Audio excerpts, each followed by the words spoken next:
Thank you, everybody, for coming. Good afternoon. My name is Waldemar. I used to work for the Department of Defense. On my spare time, I'm an activist. I'm part of a very diverse group of Oregon activists that come from all political, academic, and professional backgrounds. Our common goal is to wake up the public and expose the bold lies of the now rapidly collapsing corporate media, to show the dangers of consuming information without verifying, and to warn about the current tsunami of censorship already engulfing the last bastion of truth, the internet. We are very concerned that a small window of opportunity to educate the public and look behind the facade of the mainstream media exists, but is rapidly closing. The title of this presentation is Mainstream Media as a Political Weapon. In this presentation, you will see in action our scientifically crafted, deceptive, and predatory corporate media, attempting to infiltrate our minds in order to control and or shape our political, scientific, moral views, and in general, weaponizing information. This covert and subtle social control that a small group of individuals can exert on the public and even entire nations is astonishing. This is an extensive subject that requires time and study. What we are about to show you is only a small fraction of all the evidence we can present. This evidence will challenge your belief system. It is also far more entertaining than any show currently on television. I would like to invite you to stay for at least the next 20 minutes to show you the overwhelming amount of evidence that demonstrate how our own emotions are weaponized by the media and used against us in order to divide us and or manipulate us into war and hate. And with this, I have prepared a short introductory video. We'll give you a little bit of an understanding of what this presentation is all about. It's about 10 to 15 minutes, and then we're going to go into the slides, into the main presentation. And we're going to be talking about how the mainstream media does, how they create the propaganda, how they execute all these psyops and propaganda techniques on the public. We're going to go over some of the main ones, and then we're going to define what they are and how they work. And later on, we're going to present real life examples of the mainstream media doing all these techniques. And so with this, I'm going to present this short video. It's about 10, 15 minutes, and then we're going to proceed with the rest of the presentation. A London-based investigative journalism nonprofit recently broke a story revealing how the Pentagon worked with a PR firm headed up by Margaret Thatcher's spin doctor to produce fake Al-Qaeda videos and other propaganda during the Iraq War. While I was there, I saw the Iraqi soldiers come into the hospital with guns. They took the babies out of the incubators. Took the incubators and left the children to die on the cold floor. One small problem. There never were any incubator baby deaths. Not one. The Canadian Broadcasting Corporation's investigative flagship program, The Fifth Estate, reveals the girl to be the Kuwaiti ambassador's daughter, given her lines and coached in acting by the giant American PR firm Hill & Knowlton. It's one phase in a $10 million joint U.S.-Kuwaiti campaign of deception. So numerous such precedents, both in this war and previous invasions. Brilliant is how a top Western official called tricking the public through routine faking of atrocities. And there's no expectation that this time will be different. But the tape itself is drawing new scrutiny from outside analysts who believe it was altered and perhaps filmed in a studio where the background could be changed using what's called a green screen. These analysts point to apparent discrepancies. The bizarre acting which starts when the man in the center gives the sign. What do you need to see? We are just human beings. We want to live, you know? Isn't it our right to live? Dr. Roller, on whose sole claim the BBC sends napalm chemical weapons allegations around the world, is actually the daughter of Syrian rebel Musa al-Qadi.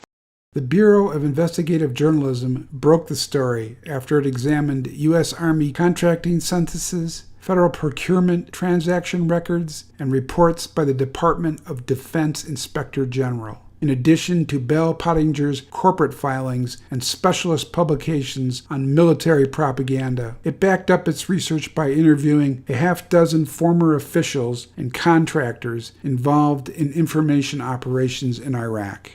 Prior to the Bureau of Investigative Journalism story, details about CIA propaganda in Iraq went public. For instance, in 2010, the Washington Post's security blog reported the agency's operations group had considered shooting a fake video of Saddam Hussein having sex with a teenage boy.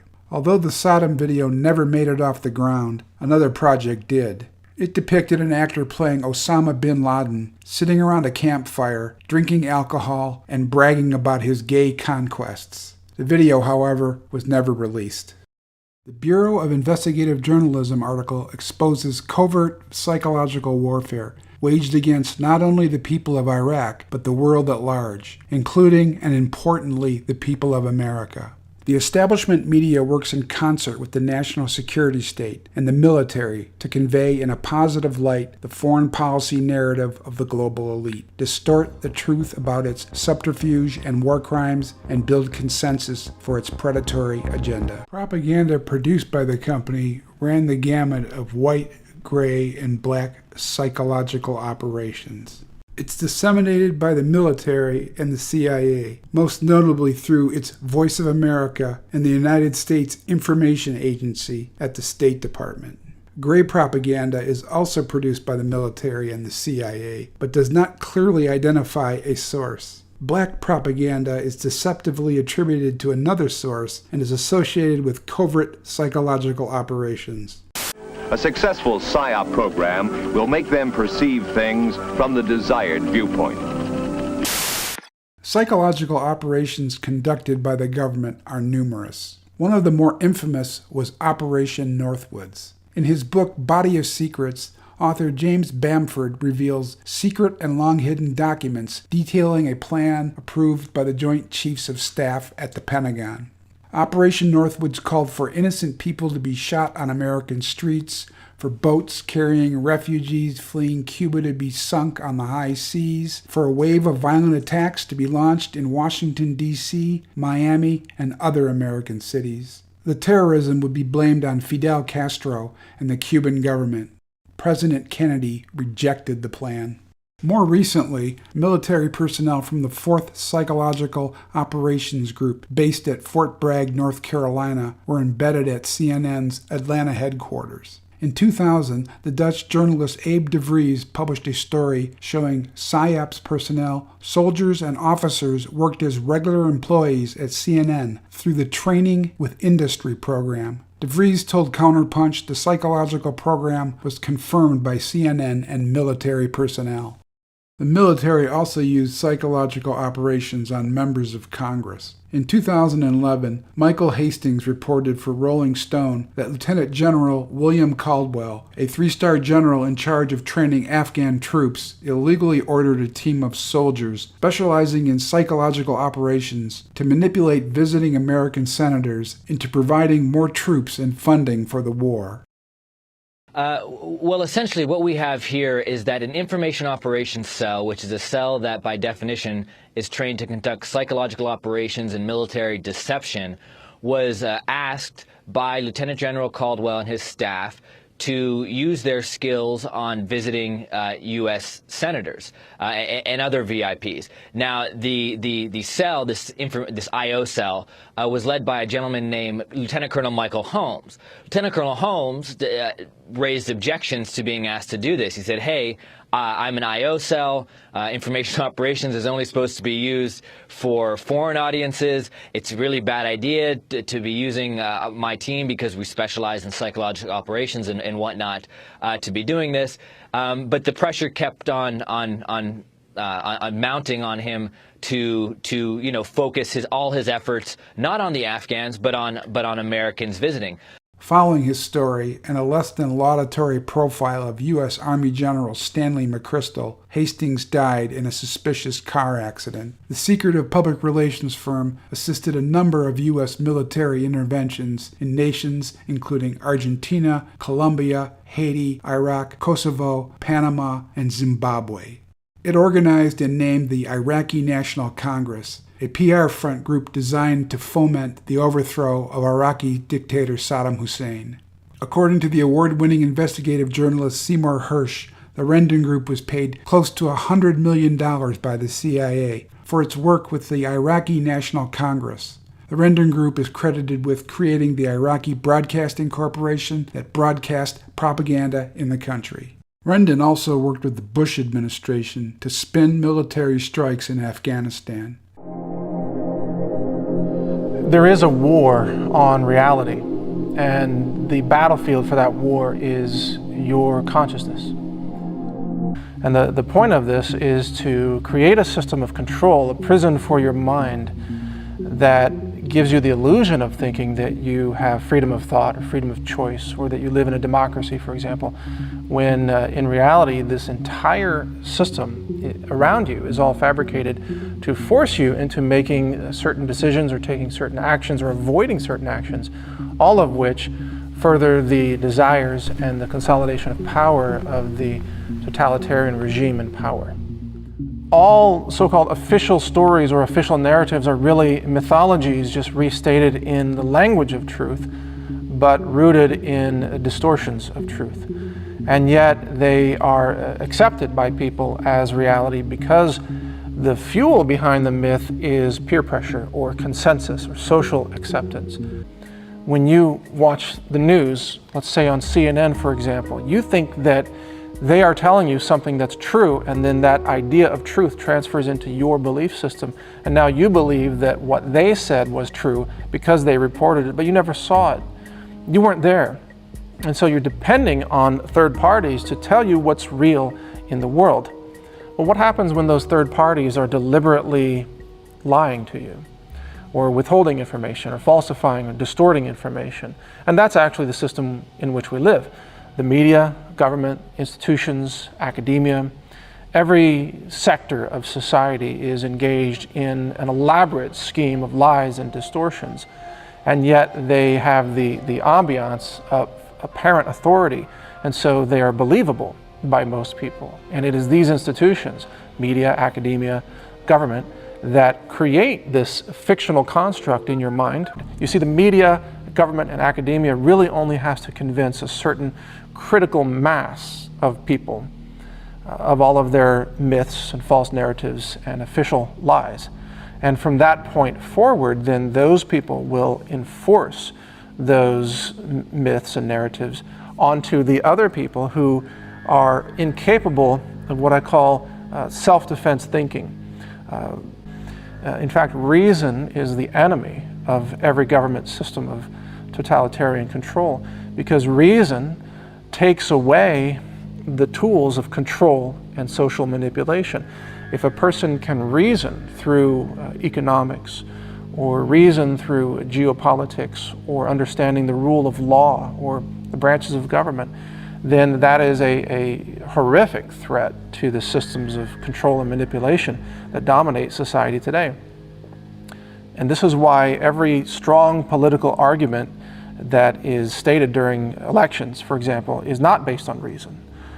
It is based on an emotional exploitation of the specific neurological vulnerabilities of the population to corral people like cattle into a specific emotional direction where they abandon reason and they follow their anger or their hope or their excitement.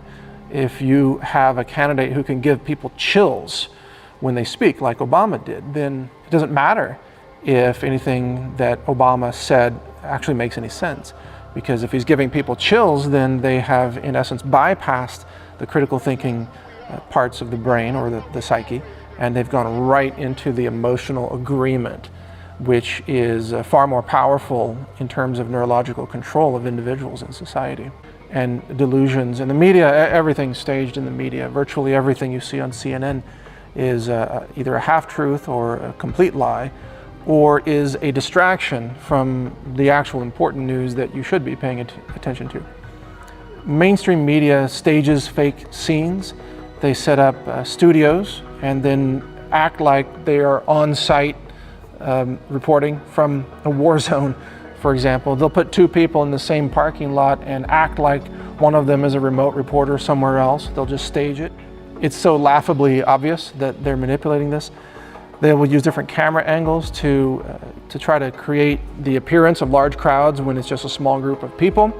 Or they'll move the camera away from something that they don't want you to see. They manipulate everything. Their activities. We wouldn't have ISIS, for example. We wouldn't have international war. We wouldn't have race wars in America because it's actually whipped up by government and by media. It is created by these systems, and it is created by implanting these false ideas into your mind and counting on the fact that you accept them without critical thinking. They know how to bypass the hard wiring of your mind. Your brain is hardwired to accept certain things as true based on the source from which they come. You are hardwired to automatically believe those who appear to be authority sources. This is part of the human brain. This is your neurology. This is the way that you were born. It's not just authority sources, but also you're wired to accept consensus reality, which means that if enough people believe something and you find yourself in a position where you are the one person in a group that does not believe what the rest of the people believe in that group, then you are likely to change your belief, even in complete contradiction to your direct experience, because the consensus is considered a greater authority than what you see and experience with your own eyes and first-hand senses.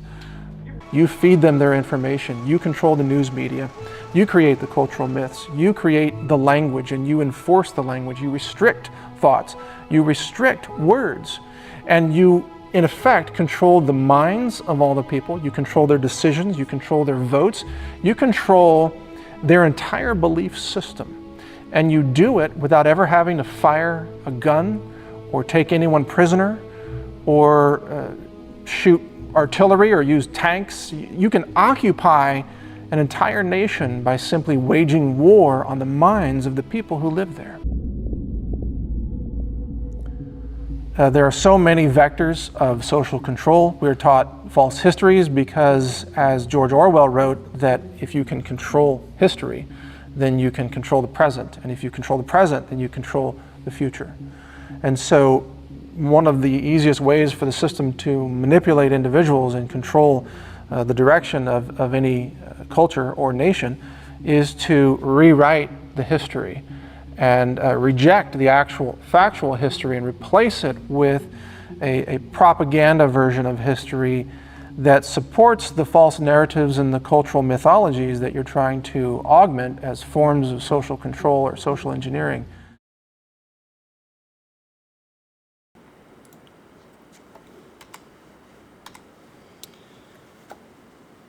So,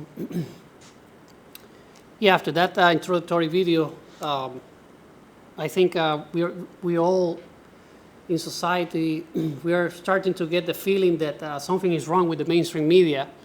And this is something that is not new. A lot of people throughout history have identified this issue of the media lying to us and trying to manipulate us and all of that. It's just that the way I see it is we are so busy in daily lives trying to go to work and do all the things that we do every day, that we really don't have the time to go and investigate how all these psychological and propaganda techniques work. But there are a lot of people out there in history and now warning us about how we are being manipulated. And for example, we have Malcolm X. Malcolm X wrote, "The media is the most powerful entity on earth They have the power to make the innocent guilty and to make the guilty innocent. And that's power, because they control the minds of the masses.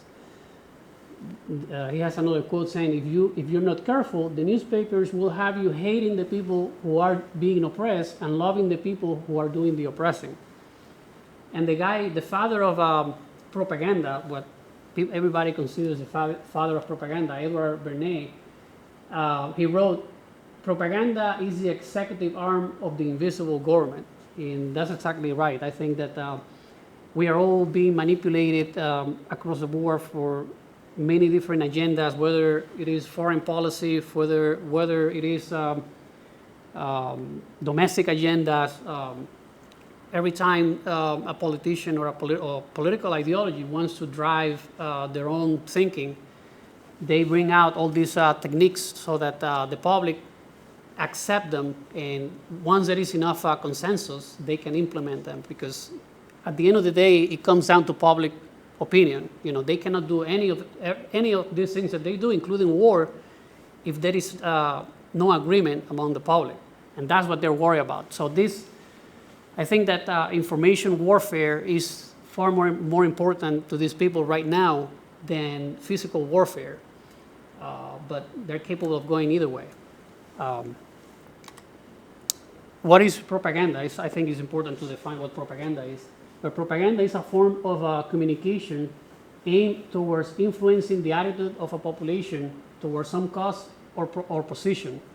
Propaganda is information that is not impartial, and it's used primarily to influence an audience and further an agenda, often by presenting facts selectively, perhaps lying by omission. The mainstream media loves to do this, to encourage a particular synthesis, or using loaded messages to produce an emotional, and this, I underline this red because this is the key part here, rather than a rational response. And the purpose of this is that these people that have studied psychology over time, they know that once they get into your emotions, they bypass your rational thinking, and the emotional agreement tends to be more powerful than the rational thinking of individuals. So that's why when you read the newspaper, you find advertisements with appealing to your emotions in many different ways. It could be a sexy lady just selling a car, or it could be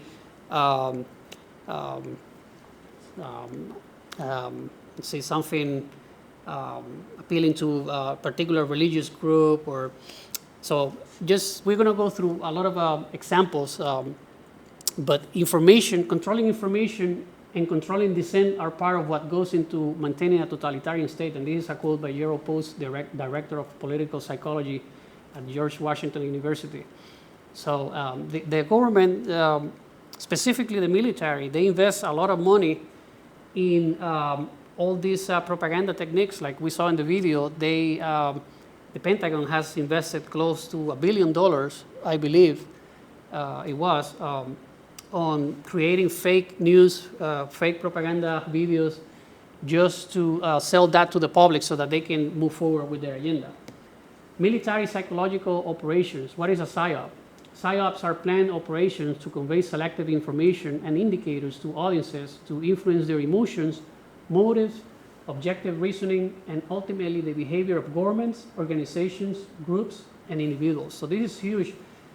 The government invests so much money in the military in propaganda because they need to not only keep the domestic population under control, but governments across the planet as well. So anything they want to accomplish, they need the support of the public. They cannot do anything without that. So they understand that how that works.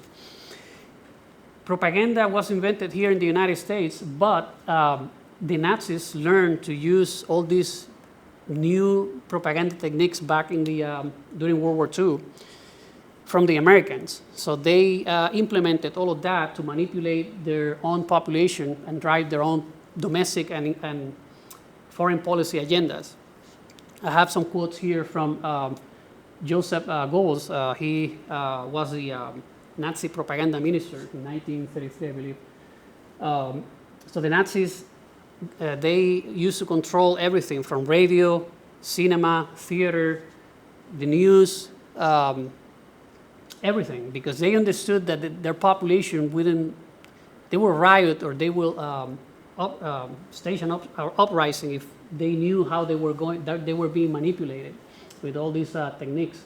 But they were able to use all these tools to influence, to attack certain political enemies within their own country, like they did to the Jews. And they always, and again, they use the same tactics that the mainstream media uses today, using hate, racism, and appealing to your emotions in general to drive any particular point of view. This guy said, if you tell a lie big enough and keep repeating it, people will eventually come to believe it. The lie can be maintained only for such time as the state can shield the people from the political, economic, and or military consequences of the lie. It does become vitally important for the state to use all of its powers to repress dissent. For the truth is the mortal enemy of the lie, and thus by extension, the truth is the greatest enemy of the state. And Adolf Hitler said, by the skillful and sustained use of propaganda, one can make a people see even heaven as hell or an extremely wretched life as paradise. So they understood how all these tools work in their favor. That's why they implemented them. The mainstream media is collapsing. This particular survey, I believe, is relatively recent. It's about a year old now. It's from Gallup poll. And as you can see on the top graph, overall Joe approval rating or trust in the media is down to 30%. And I bet that right now is much lower than that. So the mainstream media overall is collapsing. Among the young, I think trust in the media is, they said 26%, I think, is much lower than that right now. And people 50 and older is about 38. I think all these numbers are changing as we speak. But all of this is possible with the internet. The problem is that people don't understand how the internet works, how to use it. Traditionally, mainstream media outlets just put out information for you to consume. And the internet is all about doing your own research. You just can't trust anybody anymore. You take a computer, go to the internet, do some research, which involves some interaction between the person that is receiving the information and the person going out and doing the research to verify. Verify is the key word here. Verify if it is true or not. I brought some examples of some of the blogs, or let's call them news aggregators, because that's what they are, that I frequent. And I'm not gonna just say that you should go read any of them in particular. I'm not making any particular recommendation, but these are examples of what I have found useful in the past. We have Investment Watch blog. I think one of my favorites,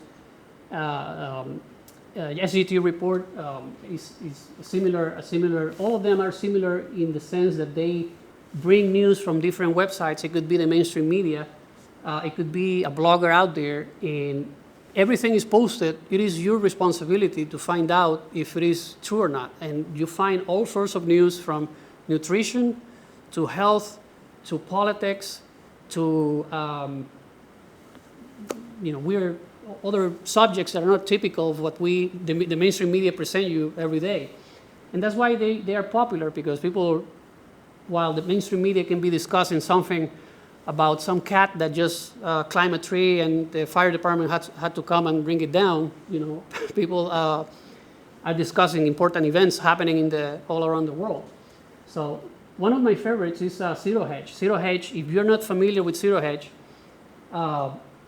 it's mostly a financial blog. So if you're not familiar with everything that is going on in finance, you won't understand exactly what they're talking about. It takes a lot of research and reading to actually understand all the scandals and all the information that they post there. But it's fantastic. But it could take, I would say, a couple of years worth of research to actually appreciate the importance of places like Zero Hedge. Global Research. I love all these blogs because even though you can get a feeling of any particular political position, they post information that is left. Others, they post both left and right and center and all sorts of point of views. That's why I love global research. Global research, I have seen people, with posting articles that immediately get attacked, really, really bad because people don't necessarily agree. But the good thing and the important thing that I'm going to say about all these news aggregators, because that's what they do, they aggregate news from all around the web, is the comment sections. If somebody posts something, let's say we go to SGT report, which I love, you go to SGT report and there is somebody talking about, for example, climate change. It could be people in favor of climate change or against climate change. But it is in the comment sections, whether it is a video and you go to YouTube and you start commenting on whether you agree or not, or you go to the website and comment there, that's where the real action takes place. To me, it's like going to Amazon and reading the reviews, because you learn if there is a product out there that you don't like, the way to do research is you go to the reviews and see what X or Y person A or person B is complaining about. And that's exactly with the comment sections. I think that if there is something that the mainstream media really hate right now, is the comment sections. That's why we're going to see later that they're shutting down comment sections across the board. They really hate it because I have an example coming up of a particular news outlet pushing propaganda, and immediately people just figure it out just like that and starting bashing that particular website. And so that's what they are afraid. They are being exposed. So this is just a small sample of all the places that are out there. My advice, especially for people that are not familiar with the internet, is be extremely open-minded. Go to all of them, cross-reference, do your own research, and come to your own conclusion. Don't trust anybody. That is the only way. And not only stay with the internet, go to your local library, because a lot of these things, even though they take time, you can figure it out through other sources, newspapers, libraries, you name it. So I think the internet is fantastic. It's just that people just don't know how to use it well. But we are getting there. I maintain a small YouTube channel where I create videos and make fun of people sometimes and rant.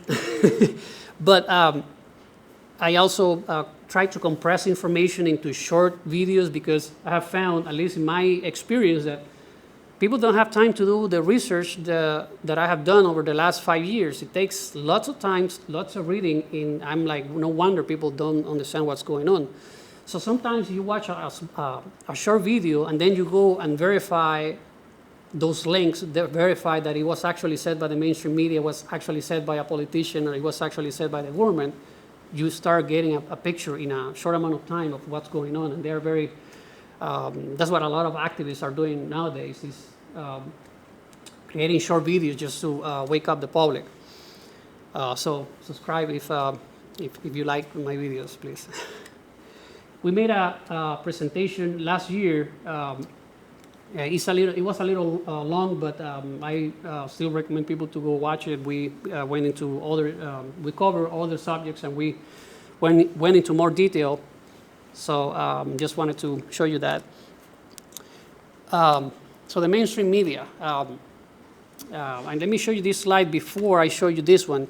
In China, where there is censorship, I think people believe that there is censorship only over there in those banana republics and those places overseas. They are forbidding people from doing what we are doing right now, citizen journalism. And they are forbidding that because of the same issue here. They understand that they are getting exposed, so they want to control, they want to have a totalitarian control on information. So they are the same issues that you will see here, people worrying about conspiracy theories and government corruption, and all of that is happening over there. But we are getting there. The government they've been warning about the wild, wild west of the internet, and why we need to have this truthiness test on information to protect the public. But in reality, that's not true. The reality of it is that the mainstream media is getting exposed right now. So I wrote here, dear Mr. President, if you're concerned about the truth, then investigate the mainstream media now, because they're the main, as we showed you in those videos, they create fake videos with actors sometimes, completely fake news. They distract you from the important news. And that's what needs to be regulated. It's the mainstream media. Leave the internet alone. Don't touch it. We are where we are, and we have such an understanding now of how we are being manipulated thanks to the internet, and that's what they're worried about.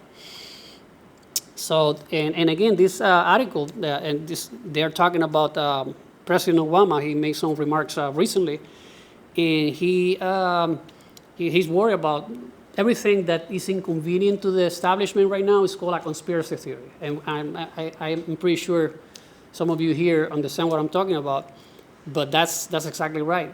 If you study history and you study some of these events that are controversial, and you do it on your own time and you do your own research, you will come to realize that some of them are not only true, but extremely scary. So information dominance and consolidation.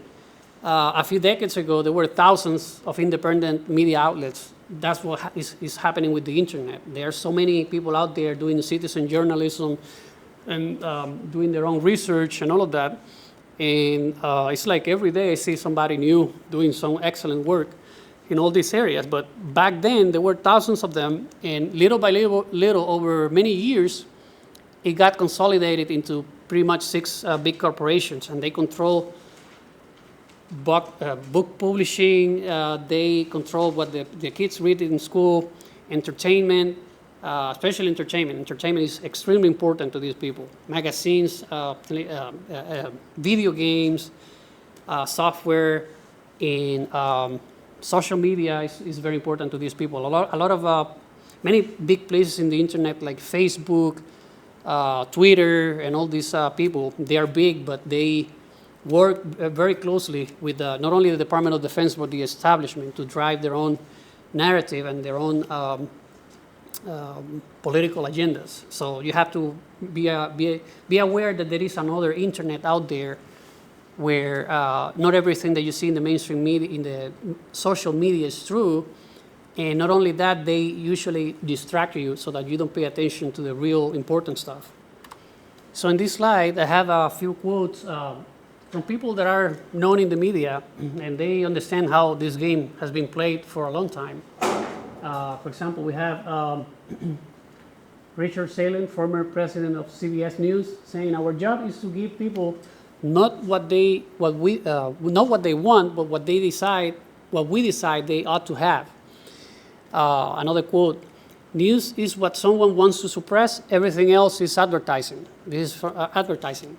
This is from NBC News President Reuben Frank. "We're going to impose our agenda on the coverage by dealing with issues and subjects that we choose to deal with." This is Richard M. Cohen, senior producer of CBS Political News. And I highlighted in red this following too, because I think they're very telling. "We live in a dirty and dangerous world. There are some things the general public doesn't need to know and shouldn't. I believe democracy flourishes when the government can take legitimate steps to keep its secrets, and when the press can decide whether to print what it knows." Catherine Meyer Graham, Washington Post. And goes a long way to show you that a bunch of people get into a back room and they decide what you should hear and what they should make public. Another quote: "People shouldn't people shouldn't expect the mass media to do investigative stories. That job belongs to the fringe media." Ted Koppel, American broadcast journalist, best known as the anchor of Nightline. So kudos to the fringe media, because they are doing their job.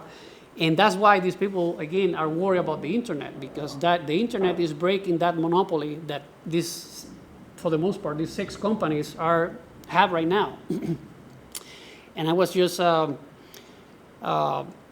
with Marlene here, and she have a question about how to break up these monopolies. And I think I'm in agreement that we should break up the mainstream media into smaller pieces. I don't think there is a political will to do that right now, but they have too much power. They have the power to convince the public to take us to war. They push the same lies, like the weapons of mass destruction in Iraq in the first Gulf War, or yes, the second Gulf War, I should say. Excuse me. So they have too much power over the public. So we should break up the mainstream media and the mass media into smaller chunks and let everybody else do their own investigations and research. Because a lot of people are doing excellent work, and activism has taken into the internet recently, just because now we can exchange information real fast, which is the other, I think, is the other power of the internet, is speed learning. Somebody can come over to you and ask you, do you believe this or do you believe that? And in a few days of research, you can come up to your own conclusions by reading a book or going to the library and doing your own research and saying, well, I agree with what you said. You were right. I didn't know that, and nobody ever told me that particular piece of history. Like the first video, I remember I never ever heard of Operation Northwoods, which was a plan to kill American citizens on U.S. soil to then go back and blame it on Fidel Castro. And they are doing these sort of things not only overseas, but they are doing it here in modern times. So it's very hard to see all of this if you don't have the proper background or the proper research, and that takes time. That's the major issue that we have when we reach out to the public. The last quote I have here is from William Colby, former CIA director. The Central Intelligence Agency owns everyone of any significance in the major media. And that is important. They know who you trust and why you trust them, and they work with them. It's very hard for you to see that the person that is in front of you telling you this is what you should believe, whether it is Bill O'Reilly at Fox News or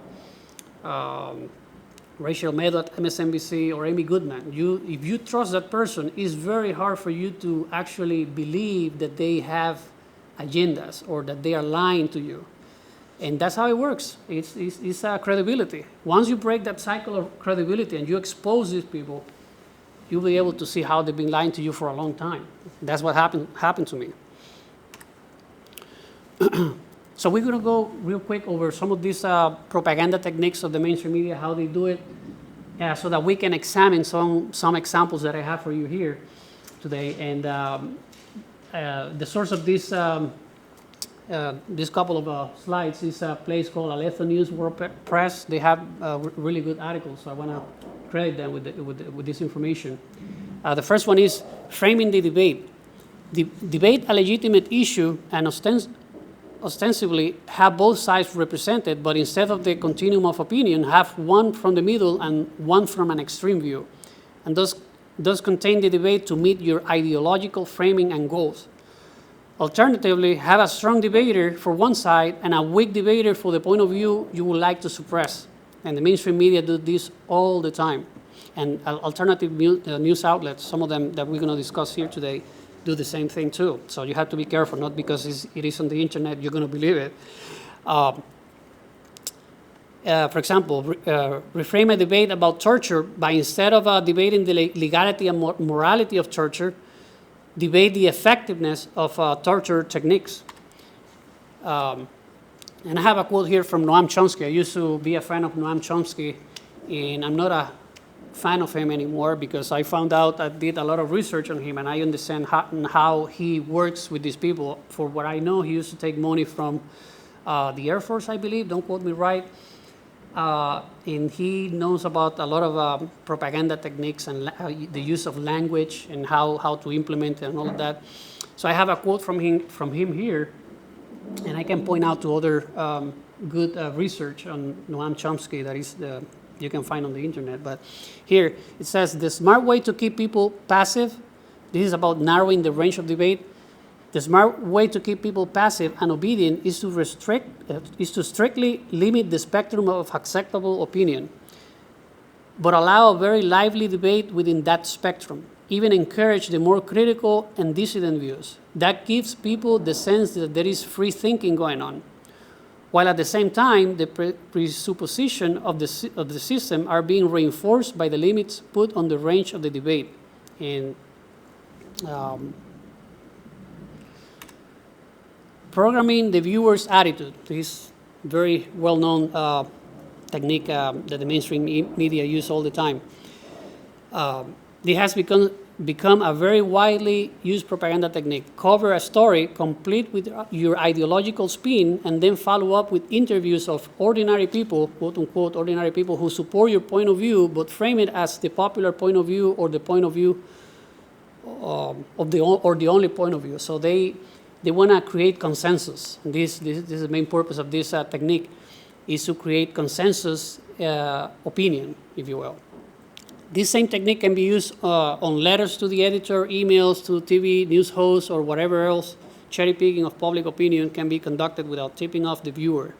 And I see these techniques being used on the local newspaper, the Oregonian, all the time. I see that the letters that they publish, they're clearly inclined to certain side and drive many political agendas.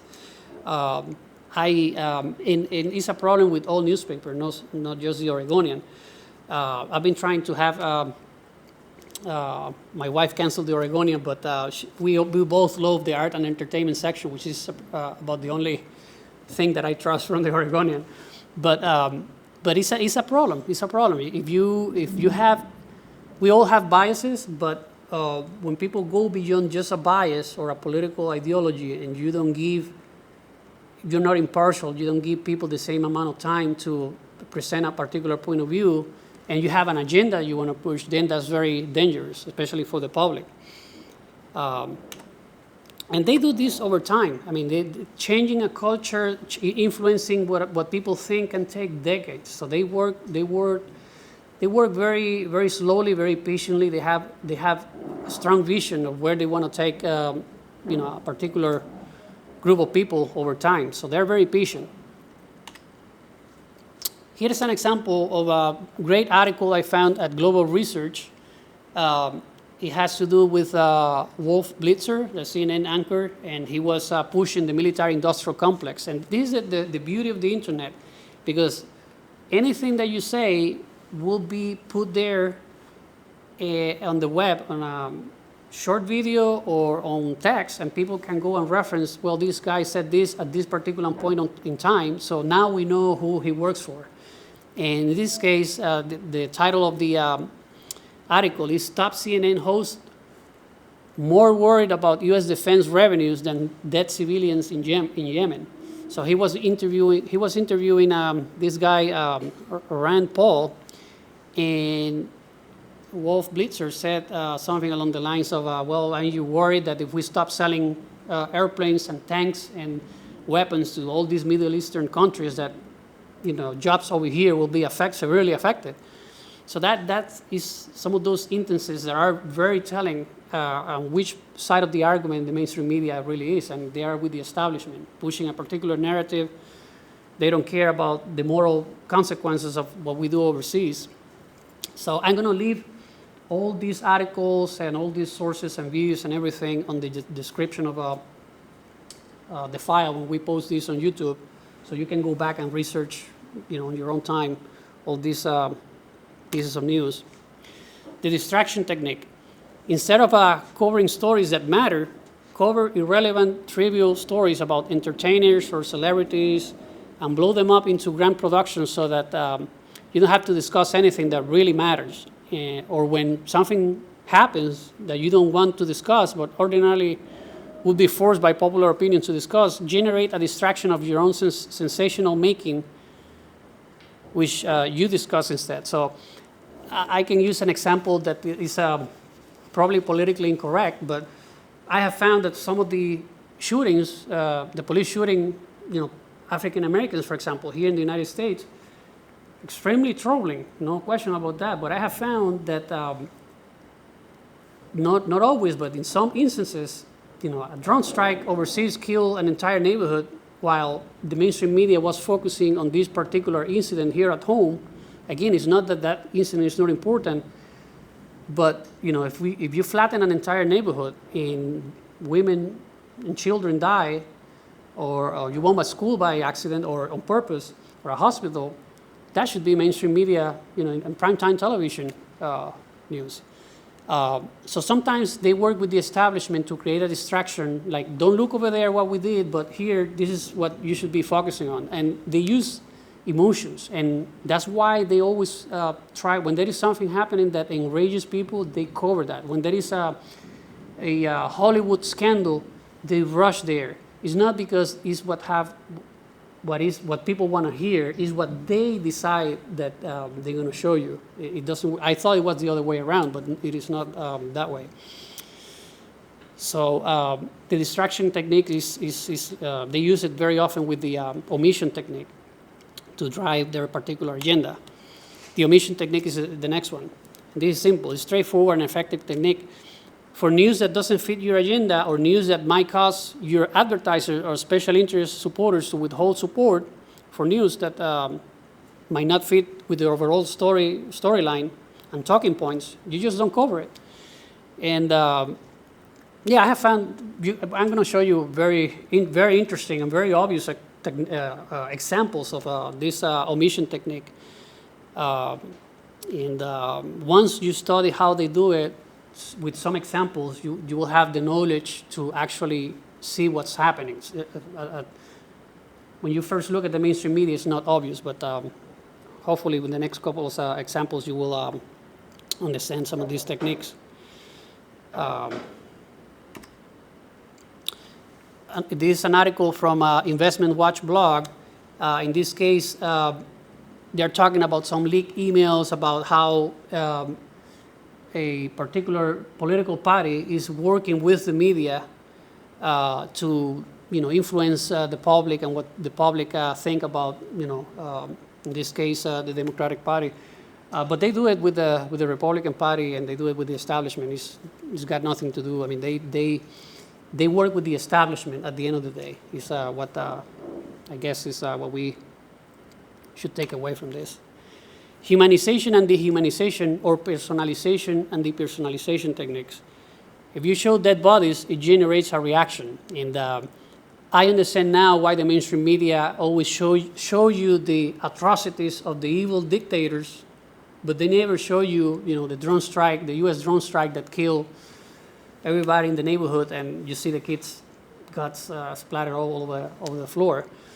That's because it will generate a very strong and negative reaction, and it will actually stop the war. People would start, talking among themselves, oh my God, did you see that picture, a horrific picture? We need to stop these drone strikes, we need to end the war, and this is awful. Instead they just present what the other side is doing and demonize the other side, dehumanize the other side, and at the end of the day, they just switch and talk about something else that is not really important.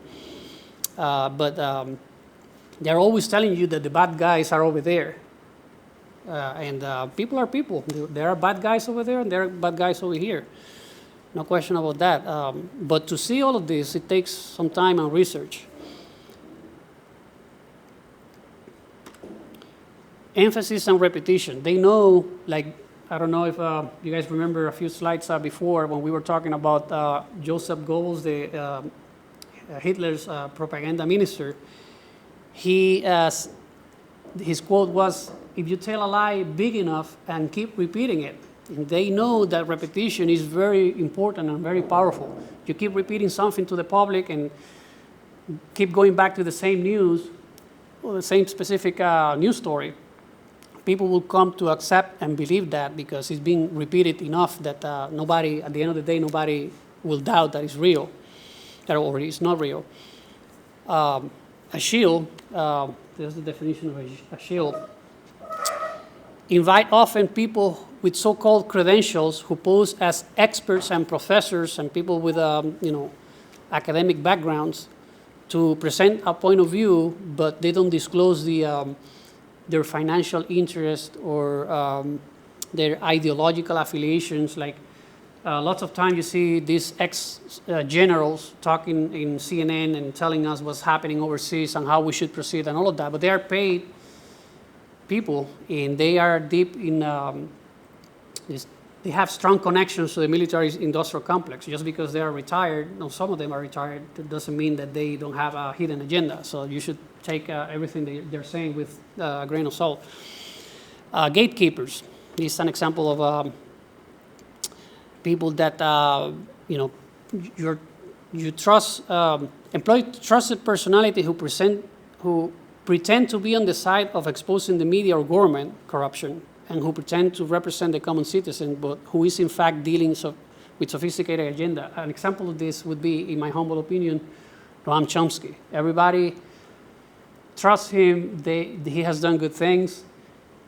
He's well known, and that's why people believe in him, because they can't picture a guy like Noam Chomsky having a hidden agenda. That's why it works. That's how propaganda works and why it works. Once you expose this, and the credibility crumbles down, then it's over. It's over for them. Vilification and character assassination. I have a few examples in the coming video that I'm going to show you, and it's horrific in my opinion, but the media use this all the time. It's a very important tool, and it's often used to keep politicians in line by fear and intimidation of what they know has already happened to people with the wrong opinions. So they know that if you move away from the mainstream narrative, that you're going to pay for it, and they attack you, and they demonize you and assassinate your character in order to sabotage and destroy your career. And academia does it, the mainstream media does it with their journalists. If there is a journalist that step out of line, they get fired, but before they get fired, they get vilified and they get destroyed, and they do that to keep everybody else in line. There are many recent history examples of journalists that have been fired just because they weren't following the mainstream media. I can present some examples, but maybe at the end of the presentation we can go and check some of the examples that I don't have in the coming video. Deciding who is saying on behalf of the viewer or reader. This is a very interesting propaganda technique that is being exposed right now. Portray points of view you would like to express as extreme, crazy, dangerous, or not legitimate. If necessary, call in one or more of your experts for emphasis. For example, an example of this is calling people conspiracy theorists. You're a conspiracy theorist. And the next slide, we're going to define what is a conspiracy theorist and what is the origins of the term conspiracy theory as a pejorative. He's a conspiracy theorist used to tar anyone who contradicts or attempts to expose the propaganda of the party line. And it's everything that is not approved by the establishment. People are called conspiracy theorists right and left these days. Everybody's a conspiracy theory. Every time there is a scandal, people say, oh, that's not true, or that's crazy, or you heard that on the internet. But again, doing your own research is what matters at the end of the day. This effect can be multiplied by ensuring that members of the audience, even though they may have all collectively come to the same opinion. If it is not the desired opinion, you ensure that each viewer believes they are crazy and alone in holding that point of view. This is a potent technique used to form mainstream opinion. For example, calling somebody a truther, a person that searched for the truth, it's got negative connotations. And it's a label typically used to a person that raised questions about what happened on 9/11. And 9/11 is a controversial subject. But all I can say is that the mainstream media uses all these techniques of calling people truthers, conspiracy theorists, to distract you from doing your own research. If you do your own research, you will find very interesting information out there that you don't know. So I have here a copy that you can find on your own library. This is from the National Archives, but it's a very famous CIA memo. It's called CIA memo 1035-960, and it was a Central Intelligence Agency that created this pejorative to attack anybody that questioned the official story about what happened on the assassination of John F. Kennedy during the Warren Commission. So when you read the original memo, and I encourage you to do so, you will see that the memo wasn't about looking for the truth or finding any facts. It was about attacking the credibility, using the media to attack the credibility of anybody who would raise questions about the official story. So that's how they dismiss critical thinking. They just call you a name and humiliate you, and then you're forced to just drop the subject.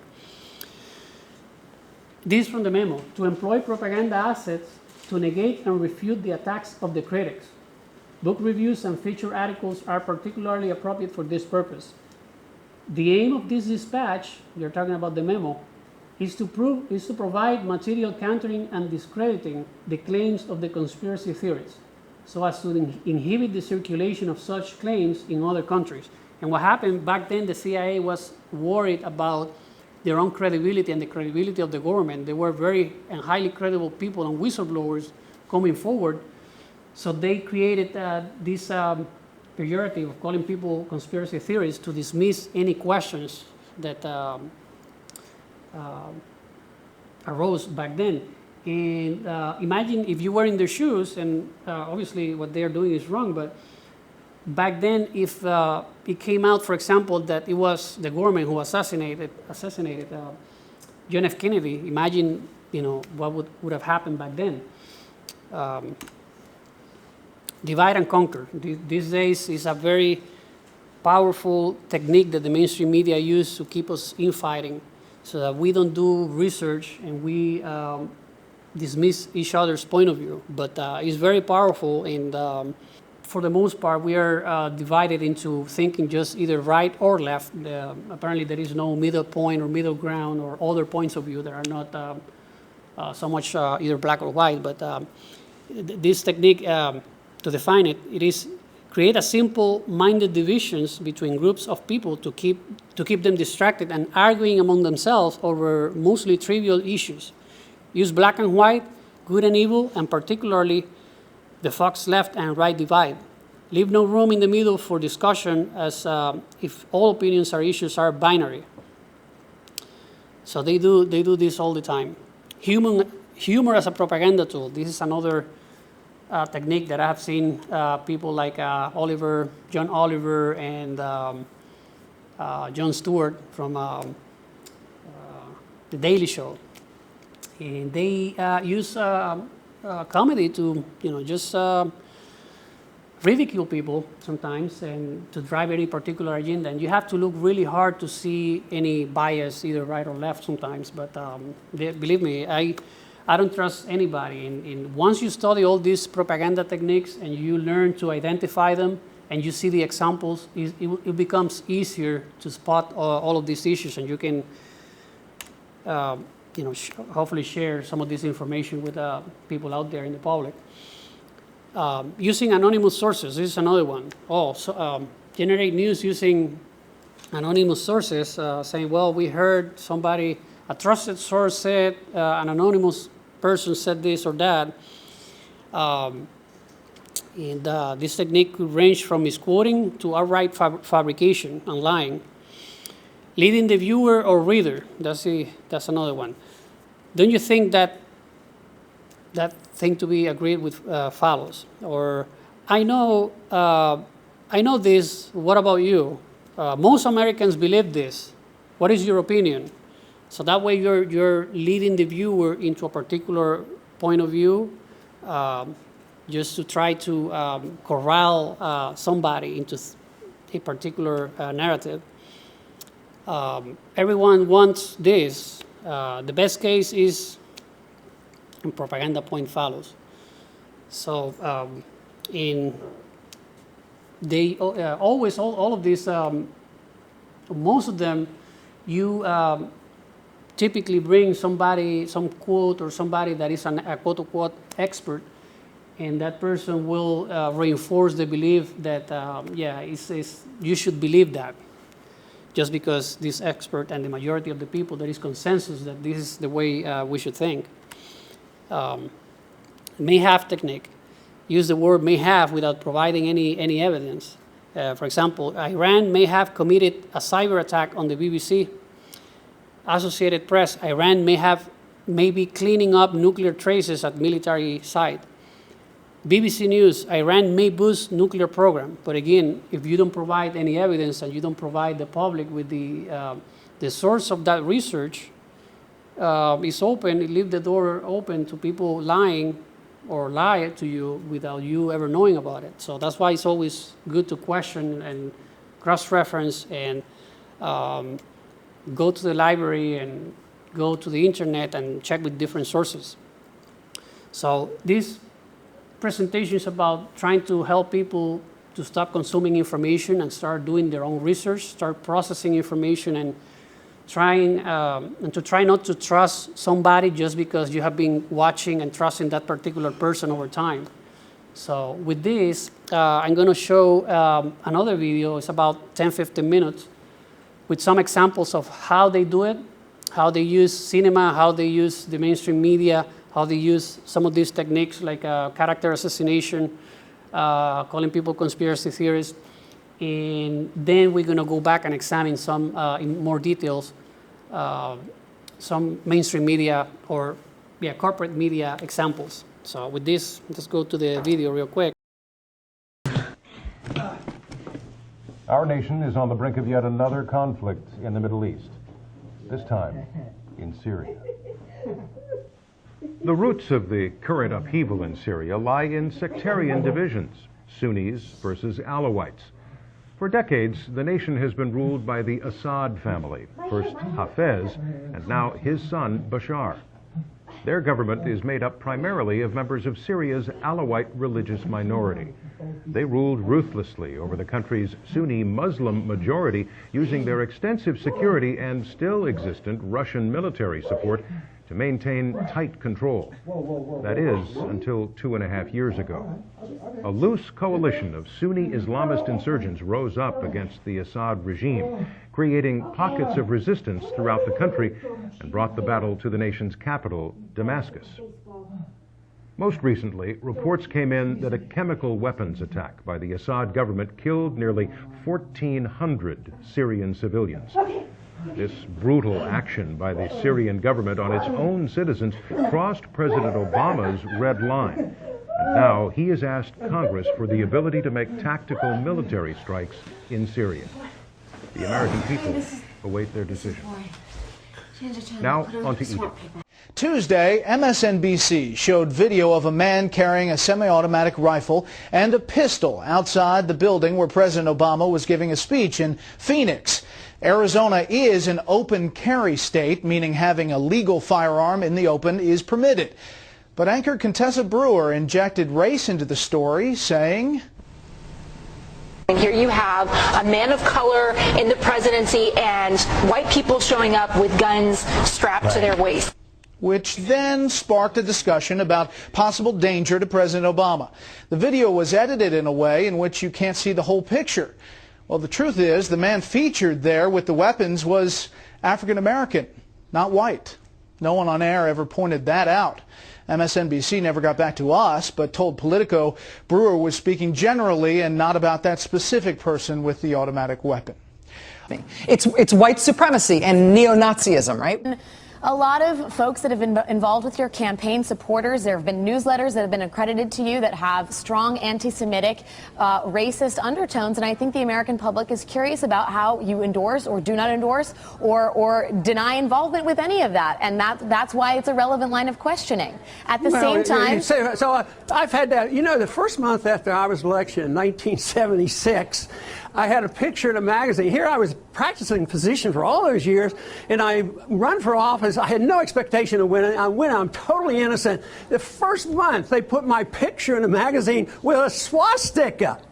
So this is just horrible. It just goes on. When people disagree with you on ideas, they have to destroy your character. That's what they do. The main reason I get attacked from anybody like you, it's because there's disagreement on my foreign policy. I want peace and I don't want to support the warmongers. So you have to go after somebody's character. I don't think that's that wrong. constitutes a character attack, Dr. Paul, but we really do appreciate you coming on the show and talking about the ideas that are dear to you and your hope for the country. Thanks for your time. You Former Congressman.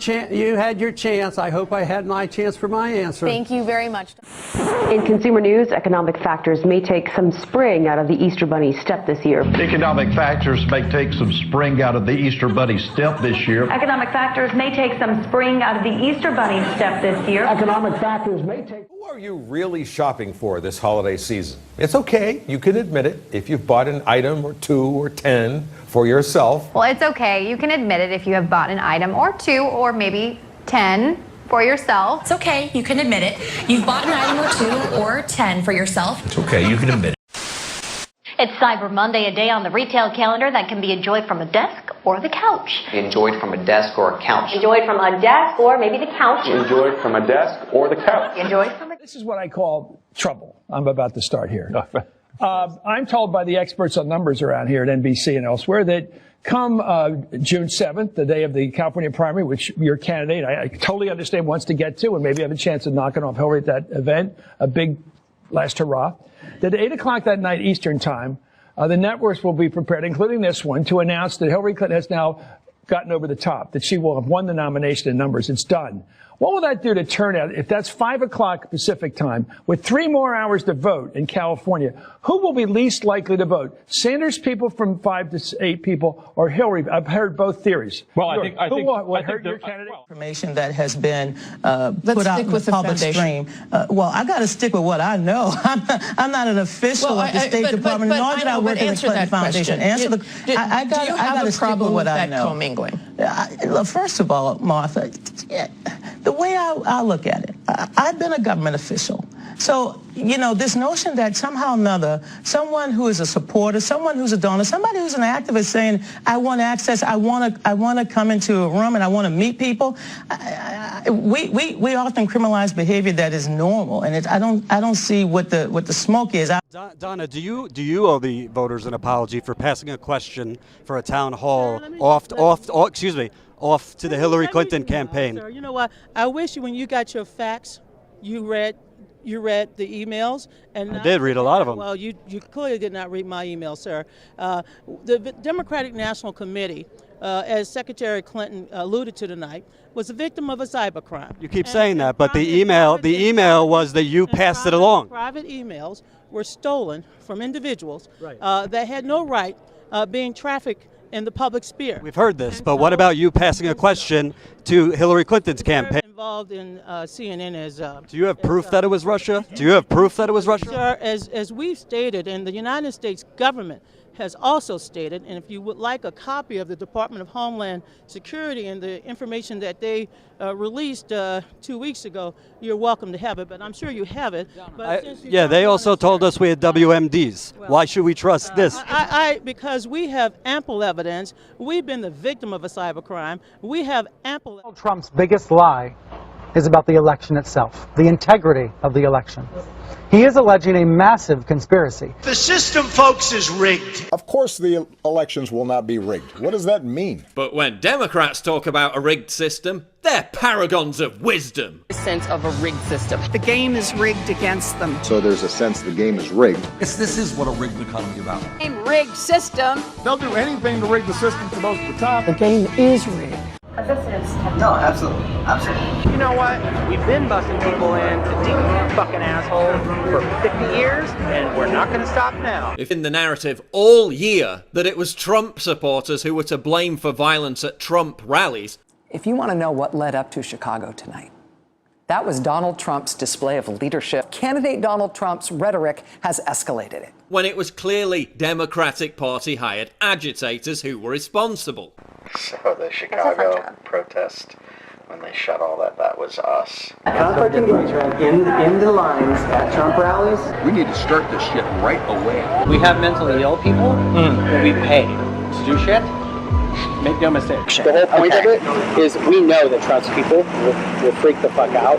His security team will freak out, and his supporters will lose their shit. Foval and his people train the agitators to go to Trump rallies. Which means we have to have a central kind of agitator training. Yep. We are contracted directly with the DNC and the campaign. What we don't need is for it to show up on CNN that the DNC paid for X people to, that's not going to happen. Ultimately, the whole endeavor is to get negative press of Trump and his supporters in local and national media. Dear mainstream media, why are you closing down comment sections on your website? And they claim it's trolling, it's abuse and harassment. No, it's fucking not. It's because everybody hates you and you lie. Why? That the idea of war was universally denounced by the left, and it carried with it all of the associations of death, bloodshed, and destruction that make it a universally despisable action. And yet, somehow, over the course of an Obama presidency, the social engineers have found a way to change that perception. I'm Amy Goodman. To discuss Libya and the latest developments across the Middle East and North Africa, we're joined by two guests. Vijay Prashad is chair in South Asian history and professor of international studies at Trinity College in Hartford, Connecticut, author of 11 books, most recently The Darker Nations, A People's History of the Third World. He opposes the U.S.-led intervention in Libya. And we're joined by Juan Cole, professor of history at the University of Michigan. His blog, Informed Comment, is online at juancole.com. His most recent book is called Engaging the Muslim World. Professor Cole, you support the U.S.-led intervention in Libya. You wrote about it in a piece called An Open Letter to the Left on Libya. Professor Cole is joining us from Ann Arbor, Michigan. Lay out your argument for intervention, Professor Cole. Well, intervention is always a problematic thing, and it could go badly wrong, I have to admit. Since this operation began, there have been many questions, and we've been among those asking them. What's our ultimate goal here? Is President Obama doing the same thing President Bush did, but by not seeking authorization for the war? Is this a split-the-baby approach that cannot work? Did we go in too late, or did we rush in too early without thinking it through? Now, I think these are all legitimate questions, but don't worry. Tonight, I have the answers. First, let me start by saying that after much deliberation, I have concluded that President Obama took the right course of action. Don't give Mom a hard time, okay?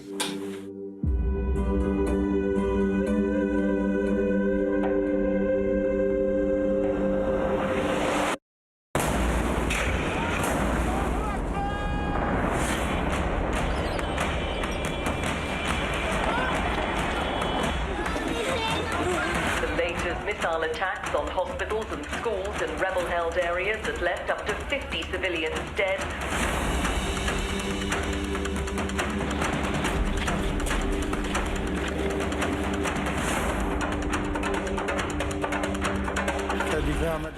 We are the first to arrive when there is a bombing.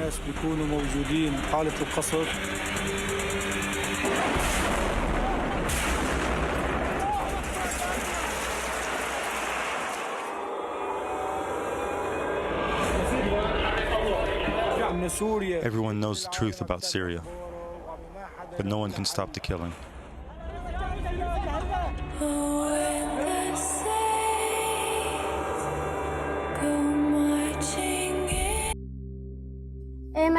بدي أسأل عن سؤال. أنا إمتى انفق علينا حصار؟ لا تدمروا لنا حلب. خلي يقولوا لنا النظام لا تدمروا لنا حلب.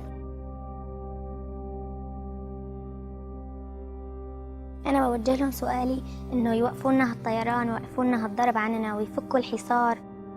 ليش ما عم بوقفوا هالضرب؟ ليش ما عم يشيلوا بشار يعني؟ الناس عم تقتلوا هالخراب ما لكم شايفينه؟ ارحمنا بقى ارحمنا. إيمت بدكم تجوا توقفوا بشار لأنه عم بضربنا وبقصفنا وبقتل الأطفال وحاصرنا. مو حرام عليك الأولاد الصغار عم تموتن؟ مو حرام؟ طلعون الطيارة الله بتضرب علينا تقصفنا. يعني إيشنا نعمل؟ إيشنا نعمل؟ بدنا نحن امت بدكم تحمونا من الطيران، امت بدكم إنه نحن أطفال من حقنا نتعلم ولا لا؟ من حقنا نعيش ولا لا؟ نحن من حقنا نتعلم ونعيش حتى ندرس نصير يعني مهمين للبلد من حقنا ولا لا؟ If Clinton is nominated and it comes to a choice between Clinton and Trump in a swing state, a state where it's going to matter which way you vote, I would vote against Trump. And by elementary arithmetic, that means you hold your nose and you vote Democrat. I don't think there's any other rational choice. Abstaining from voting or, say, voting for, say, a candidate you prefer, a minority candidate, just amounts to a vote for Donald Trump, which I think is a devastating prospect for reasons I've already mentioned. Did they actually use the word brought down, and who was it that was telling you this? The fire department, and they did use the word, we're going to have to bring it down. And we backed off a little bit to Pace University. There was another panic around 4 o'clock because they were bringing the building down, and people seemed to know this ahead of time, so people were panicking again and running. I went like that because they told us Building 7 was coming down. I do believe that they brought Building 7 down. Not because of Amy Goodman at Democracy Now!, who refused to cover my story. She apparently told my companion, J.B. Fields, that maybe it was for the best. Maybe it's for... He broke down in tears. He was a big old warrior, not a warrior, he was a Navy guy. He was a military guy. And he broke down in tears on the telephone, the prison phone system, when he told me that Amy Goodman refused to cover my story because she thought that, she told him that, quote, maybe it's for the best. I mean, I would never listen to Amy Goodman again. I would never trust her again. Democracy Now? Change the name. Fascism Now. That's a better name for her. Fascism Now. Amy Goodman, if you hear this, I'm ashamed for you. We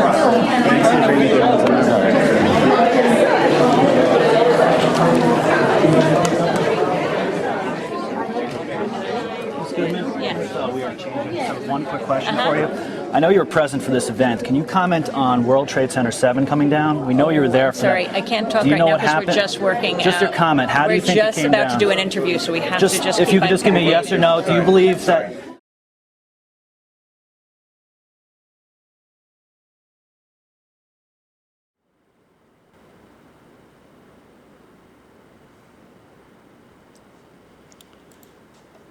So with this, I'm gonna move to present some examples of Amy Goodman, the real Amy Goodman at work. And I chose to do to talk about how she pushes propaganda because, for example, I used to listen to Rachel Maddow all the time. Now I realize all the propaganda that I'm getting from CNN and MSNBC and Fox News. So then I went and started listening to Amy Goodman for a while. I never follow her. I haven't watched mainstream media television for at least, I don't know, maybe 7 years. I just have an internet connection and we do movies and we do everything through there. I don't like paying for cable television. Most of the channels you never watch. But anyways, I think, the thing with propaganda is that once you trust somebody, you don't expect that person to be, let's say, stabbing you in the back, not literally, but and it works because you never expect the person to be doing that to you, and that's what credibility is all about. Once you look behind the facade and you see what's going on. So I wrote, beware, looks can be deceiving. And I think as we were talking about that earlier, about that video of Amy Goodman being interviewed about what happened to Building 7 in 9/11, I think that's very telling because she was there, she was present when the let's quote her, the fire department said that they were going to bring the building down, but that's not what the 9/11 Commission said that happened. They said that the building collapsed due to fire and there were no explosions according to them, even though there were plenty of whistleblowers talking about explosion. They were recorded on videos, even CNN recorded explosions, but after that, she doesn't want to discuss in more detail what happened that day. She doesn't want to go back and backtrack who said that, who in the fire department said that the building, that they knew that the building was going to be brought down. And that's important. We need to go chase back that rumor and find out what really happened, because apparently, Building 7, we know for a fact that it was populated with a lot of people like the CIA, other government agencies, New York Emergency Management, Office of Emergency Management, banking. A lot of the Enron investigations got destroyed because all the documentation was stored on Building 7, and it wasn't hit by a plane. So how come Amy Goodman runs away every time somebody asks her about Building 7? So that's the first red flag, in my opinion. So if you go to Democracy Now! Website, the first thing you will notice is that if you click on an article, comments are not allowed. And that's a red flag, because in the mainstream media, they're closing down comment sections, because that's where they get exposed. Every time they push propaganda, there is somebody there just debating and saying, oh, here's how they're doing it, or read this other article over here, and this is in direct contradiction to what this other person is saying, and that's where they get exposed. So they claim it's because of trolling and people not getting along and insulting each other, but that's not the truth. The truth is that they are getting exposed in the comment sections. And if you look through, on any particular day, you go look through all the things or topic that she's covering, you will find that, yes, she covers stuff that often is not covered by the mainstream media. But once you understand what they're doing and how they're doing it, you'll realize that she's distracting you away with not necessarily news that are not important, but that in the whole scheme of things, they should be at a lower priority. Not to choose any particular example right now, but for example, she's been talking about the North Dakota pipeline, the legitimate issue. If I was there, I would be doing protesting too, but she's been covering that for like 3 weeks right now. And in the meantime, a lot of very troubling and very important geopolitical developments in the Middle East happen, and she briefly mentioned some of them. Some of the scandals that have happened in the last month that had to do with the Saudis, for example, funding some of the hijackers on 9/11 got very little coverage. Apparently, the Democratic Party, there is an email that came out recently through WikiLeaks that, for example, one of the candidates, in this case Hillary Clinton, she knew that the Saudis were selling and funding the terrorists. And that should be main news in Democracy Now! And the fact that both the current administration go there, work with these people that funded 9/11, or at least partially funded 9/11, according to the declassified 28 pages of the 9/11 report, which they were declassified recently. Again, there are many other stories that should be on a high priority list right now. And again, I don't know, I find curious that she, having all these journalists, she herself went there and she got arrested. I mean, I think that it's wrong that they are arresting her. It's the wrong thing to do. But I don't know. I tend to see that maybe there was some publicity stunt behind it, but I cannot confirm that. That's my speculation, and I'm not saying that that's what happened. But she wanted to be there, and she got arrested, and I think that was wrong. But anyways, let's move forward, and I'll show you a particular example with the white helmets. This is a YouTube video, and this is not the first time that Amy Goodman is being caught pushing the propaganda of the white helmets. If you don't know what the white helmets are, essentially it's a group of people that do that help civilians in Syria right now and other war zones. And, but they work with the State Department, they work with the military, they engage in combat operations.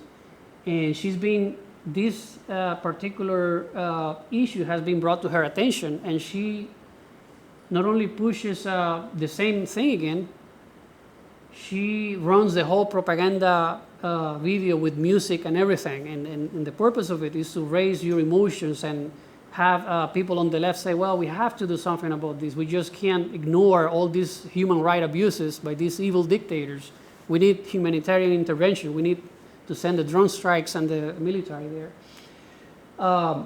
So this is a good example, and this is why it is important to not just watch a video, but go to the comment section. For example, this video had 3,300 views, and it had 152 dislikes.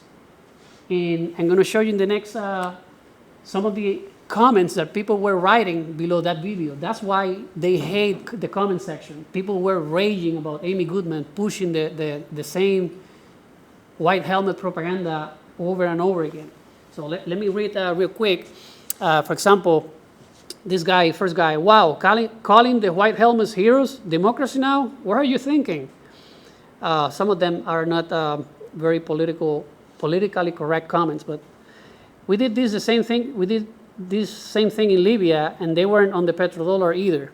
White helmets have done some great things, but sadly, they're part of a huge campaign pushing for regime change. We can't have more of the same again. Read the articles, but this other guy, Max Blumenthal. Another guy here. This video footage brought me to tears. I cannot believe this is all over a pipeline, which is the real issue that the mainstream media is not telling people, that is not about helping people in Syria. It's got nothing to do with humanitarian intervention. It's about money and a natural gas pipeline. And that's, in the comment section, is where people debate and expose all these propaganda pieces. This guy down here, what kind of propaganda is this? Most of the white helmets have affiliated with the terrorists. That little 12-year-old Palestinian boy that was beheaded by the rebels, who took pictures of the boys being killed and actually took part in it. And I'm not going to read the last part. So, you know, people, while it's true that people use sometimes politically incorrect language and bad words in the comment section, you can clearly see the importance of having free speech and letting people say what they feel, what they have researched in their own words, even if it offends somebody else. Because once you start putting limits on how and what people can discuss, because offensive language and offensive behavior is kind of relative, and traditionally all these systems throughout history tend to use the excuse that we have to limit how people talk and how they say things and what they say to protect some group over here that might get offended or, you know, might have some financial interest and they don't want those funds, for example. Well, let me read another comment here, because I like to go over. I'm going to show a couple of pages worth of comment real quick, and then we're going to move forward. Let's read this guy. Sometimes you folks report well, and sometimes you propagate the usual propaganda we see in the mainstream media. Do a search on Google for white helmet execution, and you will find a video on LiveLeak that shows al-Nusra jihadis executing a guy. And then 1 second later, the white helmets pick up his body. White helmets are a CIA-sponsored PSYOP used to funnel money to terrorists. So read the comment section. It's very interesting. It's like going to Amazon, if you're familiar with that, and reading the reviews on an article that you want to purchase. Let's see. Let's choose this one. The white helmets are a wing of the Islamic group. Pure propaganda. Democracy Now! For what it is, pure propaganda. And that's and then after this video came out about a week and a half ago, 2 weeks ago. They just posted something new along the same lines of pushing the same propaganda that something has to be done in Syria. Well, we've been there now for a few years. We have made a big mess. in that country, and we keep pushing. We are right now we are at risk of creating a conflict with Russia over supposedly saving kids and women and children, but that's what they sell the public.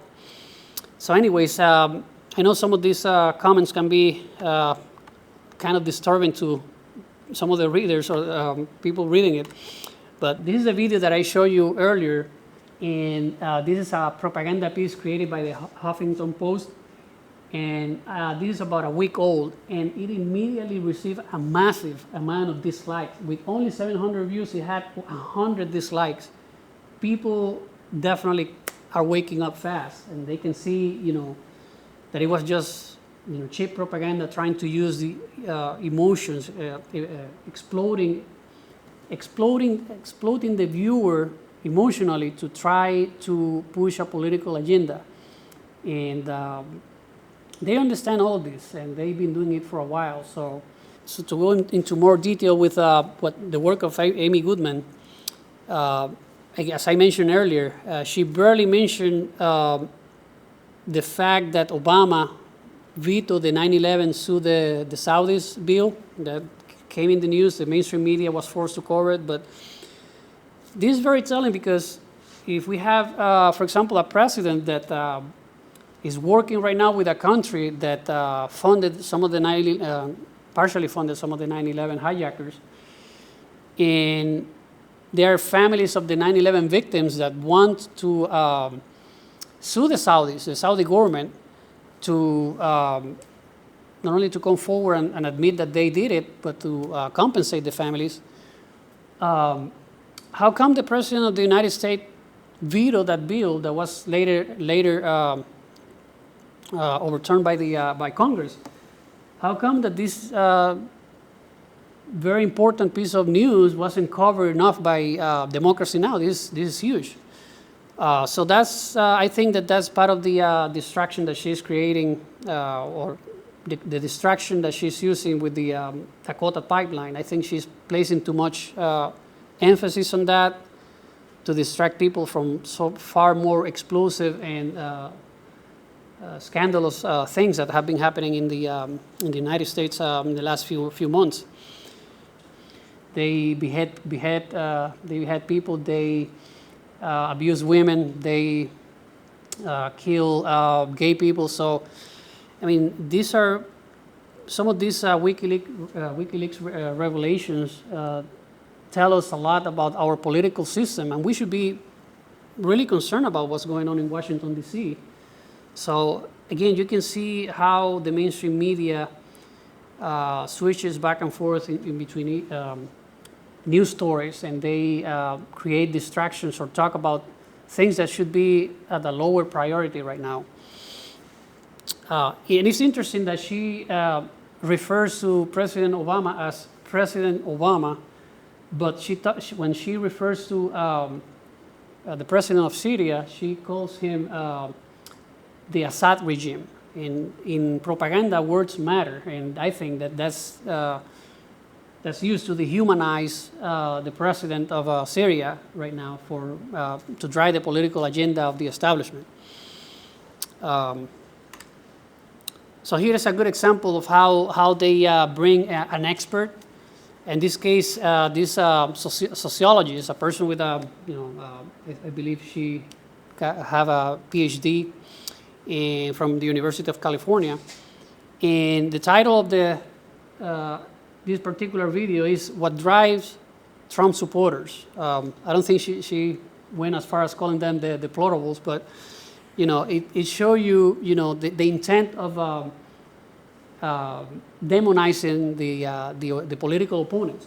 But it's interesting because I'm going to leave a link to this particular video, and if you go watch it, it's very interesting because the lady, she's a lefty, clearly a person with left orientations, and she is describing that she went to the South and she talked to many different people, but the person that she chose to talk about is these women that listen to Rush Limbaugh all the time, And what kind of example is that? You could have chosen a different person to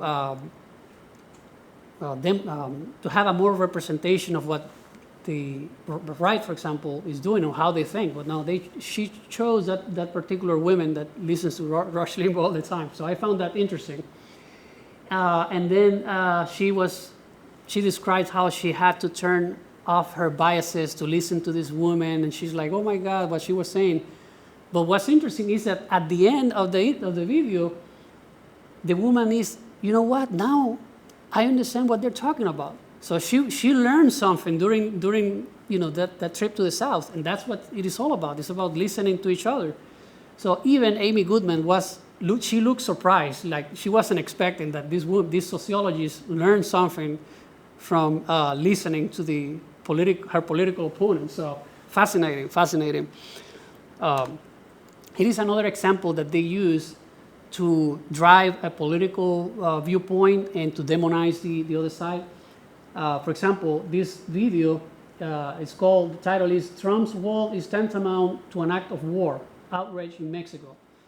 This is a typical example of how they use emotions to try to corral people into a particular political point of view. If they want to be impartial, what I would do is balance that with examples of how the left, in this case, was calling for building a wall with Mexico in the case of Hillary Clinton. So again, it's very important to be impartial if you are a journalist, because people in the era of the internet, people can figure out where you stand when it comes to propaganda or political point of view. So again, the title says a lot, and in what they're trying to do, the message that they're trying to convey to the viewer. There are a few articles out there that you can read. Global Research is a good source of information if you're not familiar with the mainstream media and how they lie to you. And I found a few articles on Democracy Now! And the progressive media. And I just want to caution, when we talk about any particular point of view, I tend, for example, to talk about either the left or the right. And within this political point of view, there are subgroups that are fully aware of what's going on and how everything works, but we can't just put everybody in the same basket. I sometimes tend to do that when I speak. And there are people on the left, there are real progressives in the left that really understand the issues that we're dealing with here. They are trying to come forward and expose these people. If we go back and read some of the comments on that YouTube article from Democracy Now!, you can see people that most likely, my humble opinion, are progressives criticizing Amy Goodman for what they're doing, because they have done their research and they are true peace-loving people. They want peace. They're anti-war.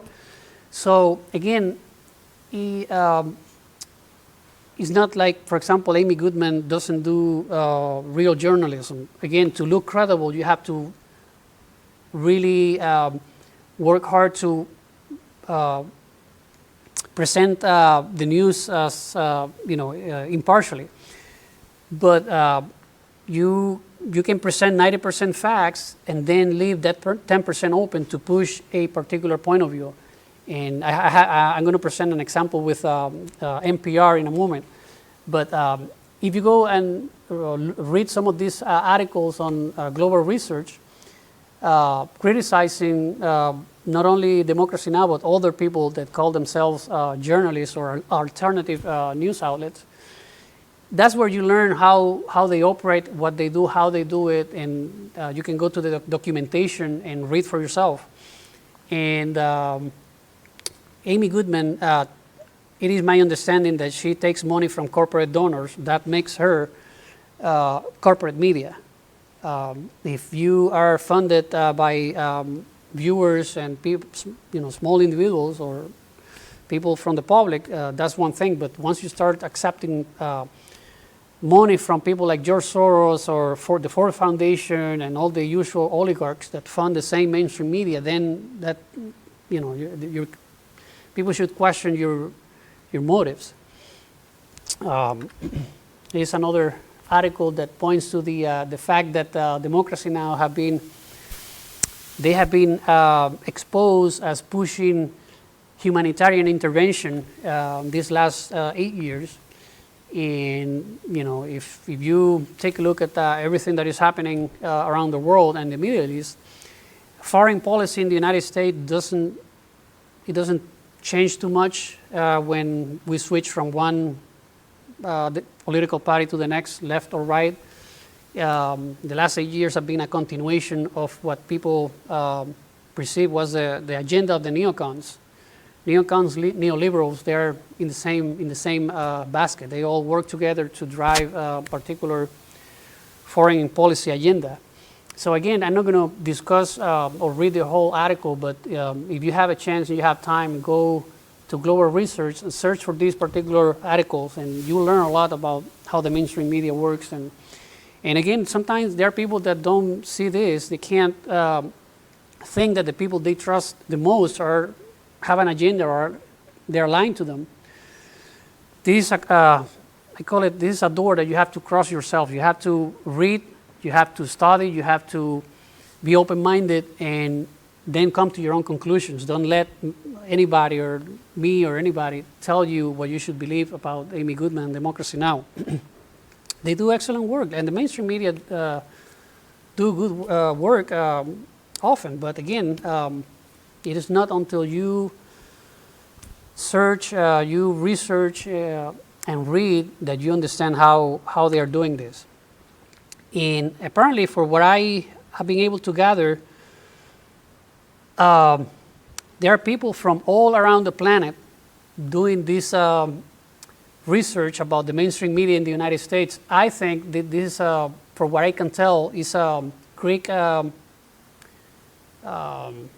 blog, if you will, and they are talking about Democracy Now! And the white helmets and how, you know, they're surprised that Amy Goodman is pushing this agenda, and the fact that it has been pointed out to her that who the white helmets are and what they're trying to do. In this case, have been, for what I know, it has been brought to the United Nations. So it's not that Amy Goodman doesn't know who the white helmets are, and she keeps pushing the same, you know, emotional videos of how much the good work that the white helmets are doing, but she never mentions, you know, the other facts that are very important. Also, she this particular article is talking about some airstrikes in Syria, in the way they presented the news. It lends to the conclusion that the Russians did it, and the Syrian government actually conducted the airstrike. They show buildings blown up and people killed and all of that, but they don't provide any evidence as to who did the airstrike. So anyways, this is just to summarize. If you have some time, search on the internet, and there are lots of people exposing not just this particular news outlet, but the mainstream media in general. And again, what I was saying earlier about the sources of funding for Democracy Now! In particular, I don't know if precisely at this point in time, Democracy Now! Is being funded by George Soros. But George Soros, for those of you that don't know who he is, he's the equivalent of the Koch brothers for the Democratic Party. And he is well known as the man who broke the Bank of England for placing massive bets against the central bank. I believe this was in the 1990s. And he's well known for funding color revolutions around the world. So he's behind, he works with the CIA and all these NGOs to change governments around the world. And he also pours money to Democracy Now!, or at least used to do it at some point in time. So, you know, this should be, Amy Goodman should know by now who George Soros is. And I never see any articles or any pieces of news criticizing George Soros on her show, at least. So just to summarize some of the things that we have presented regarding Amy Goodman, she uses the distraction technique and omission techniques to distract the viewers from far more relevant and explosive evidence of media collusion and core corruption, for example, in the Democratic Party, as evidenced in the WikiLeaks emails. The current distraction, I believe, is coming from the excessive covering of the Dakota pipeline protests, among other less important issues. And again, it's not that. Kudos to her for covering this issue, because she's one of the only outlets that are covering the Dakota pipeline. But again, above that, there are far more important issues that we should be covering right now, and she's not covering that. Constant use of emotional exploitation of the viewer by excessive covering of emotionally charged news like racism, white helmets in Syria, refugees, immigration, without really investigating the underlying causes, and in addition to that, the constant demonization of the political enemies. So again, if you want to look impartial, you could at least look into the causes of these massive Syrian refugees, inflows into Europe. What's causing that? Is it us dropping bombs and funding how do they call them, the moderate rebels in Syria?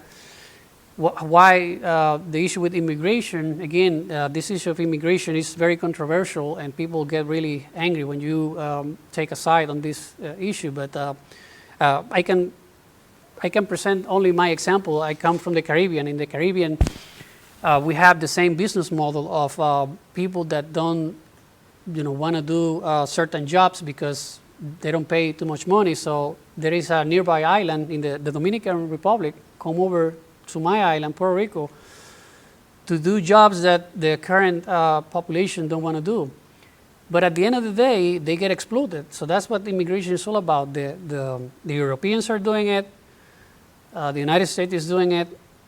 It has become a business model. So again, if you present a more balanced point of view, you can tell the public, well, maybe we want to help the immigrants, but we want to also pay them really well, like 2 to 3 times what we would pay a local person. That way we show that there is no financial interest, that is purely for helping people. And but again, all these issues, people, the public tends to take sides and get all emotionally about immigration and racism and all of that. But behind all of that, there are very powerful interests driving public opinion in a particular direction.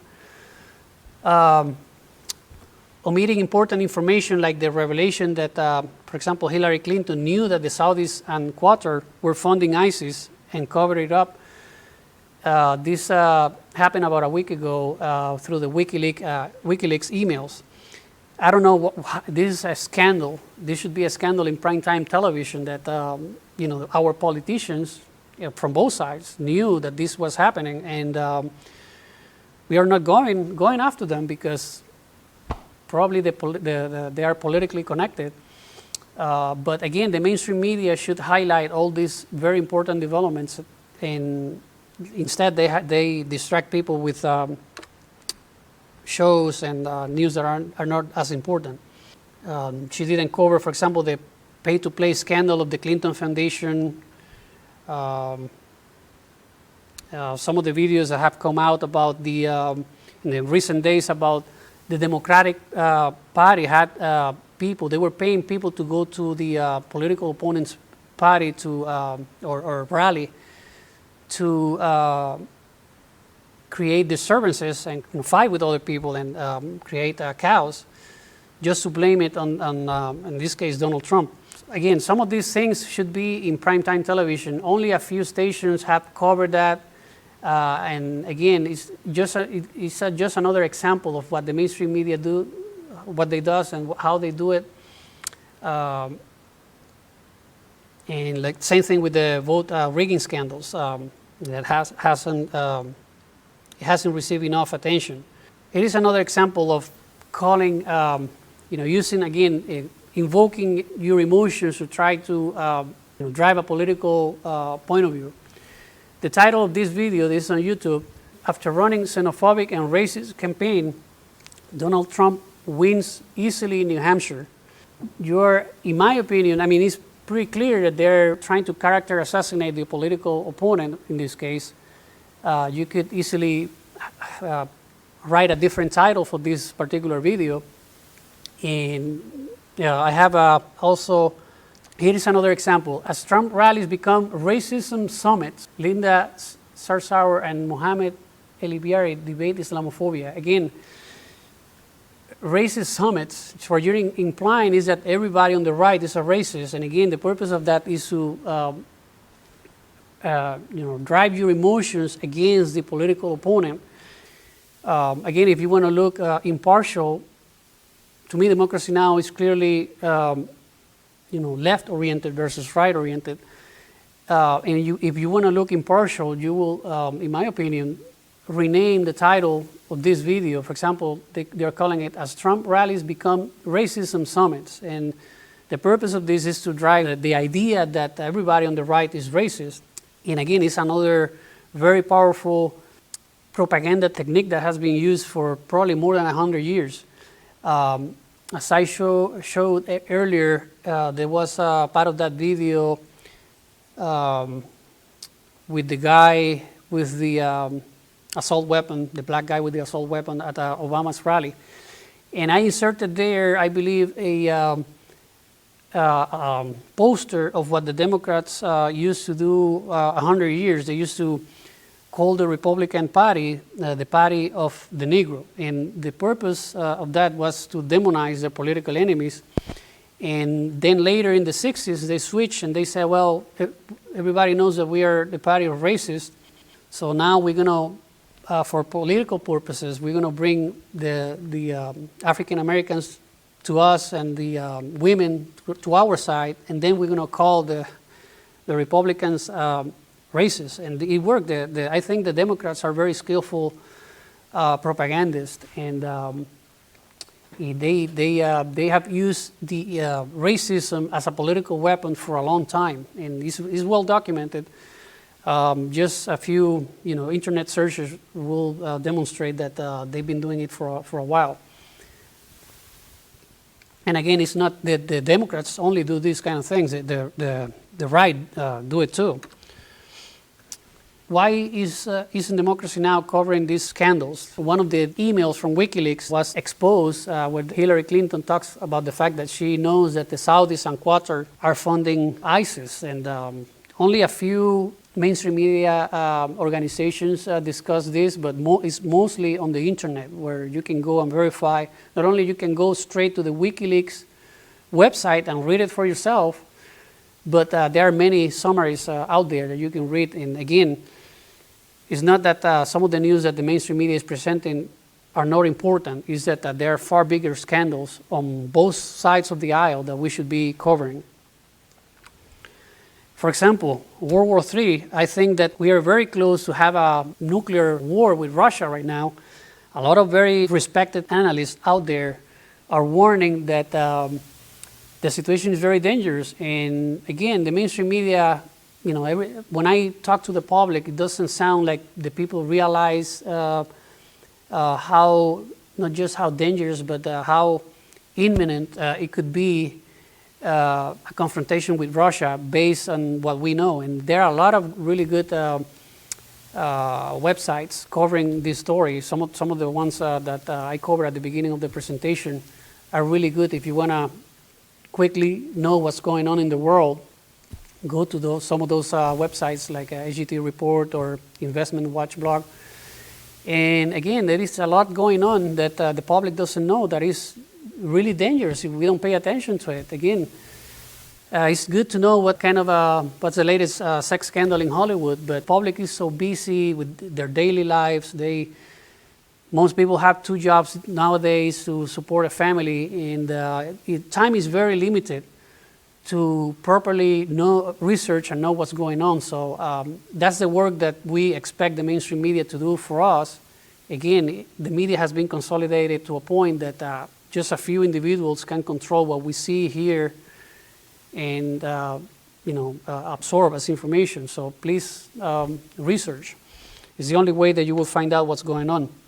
NPR. I used to listen to NPR. I like when they bring articles about, gardening, for example. But the people call it national propaganda radio because, again, they're very clever in how they drive a particular agenda or point of view. You have to really, really understand all these propaganda techniques and listen very carefully to really catch that particular moment where they're feeding you the important stuff that they wanna drive.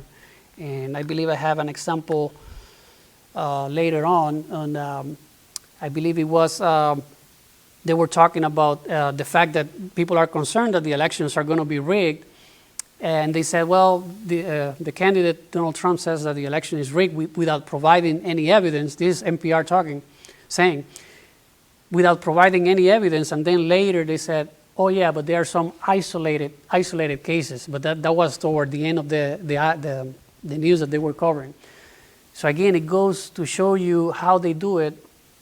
And if you just read the headlines, they understand that the headlines and the title of a particular video or article or whatever, that's what people read. That's what catches their attention. People sometimes don't even have the time to read an article or watch a video, so the title is extremely important to them. A few notes here.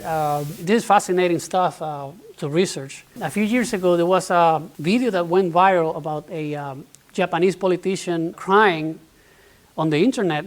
It is very obvious once you watch the video that the guy is fake crying. And the purpose that politicians fake cry is to, again, play with your emotions, and people that see them, they don't expect the politicians to be fake crying. That's why it works. That's why propaganda works, is the people that you trust doing the fake crying. I had this particular article here from NBC News. It's titled, Putin's Tear, Was It the Wind or Something Else? This is in reference to when Putin was reelected, I believe it was on 2012. And there, again, the media is questioning whether he was using a trick to fake cry, But again, it's well known around the world that politicians tend to do these kind of things. Don't, believe the crocodile tears if when you see a politician crying. They are human beings like the rest of us. Maybe it's genuine, but I have here John Bonner. John Bonner is well known for crying a lot. And this is an article from BBC News. And I think he probably spent more time crying than actually doing his job, but they do it. And here, I know this is controversial, but this is from The Guardian.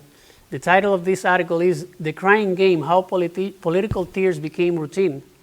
And again, I just want to emphasize, just because you trust somebody, just because you believe that person is incapable of playing with your emotions, don't trust anybody, just question, and that in this case, President Obama was crying about what happened in a particular mass shooting. I cannot remember if it was Sandy Hook or some of the recent mass shootings. But again, it's not the first time that he cries. My question personally would be, we have bombed hospitals overseas. We have bombed schools overseas. We have killed close to 750,000 people in Syria with drone strike funding moderate rebels, and you never see him crying.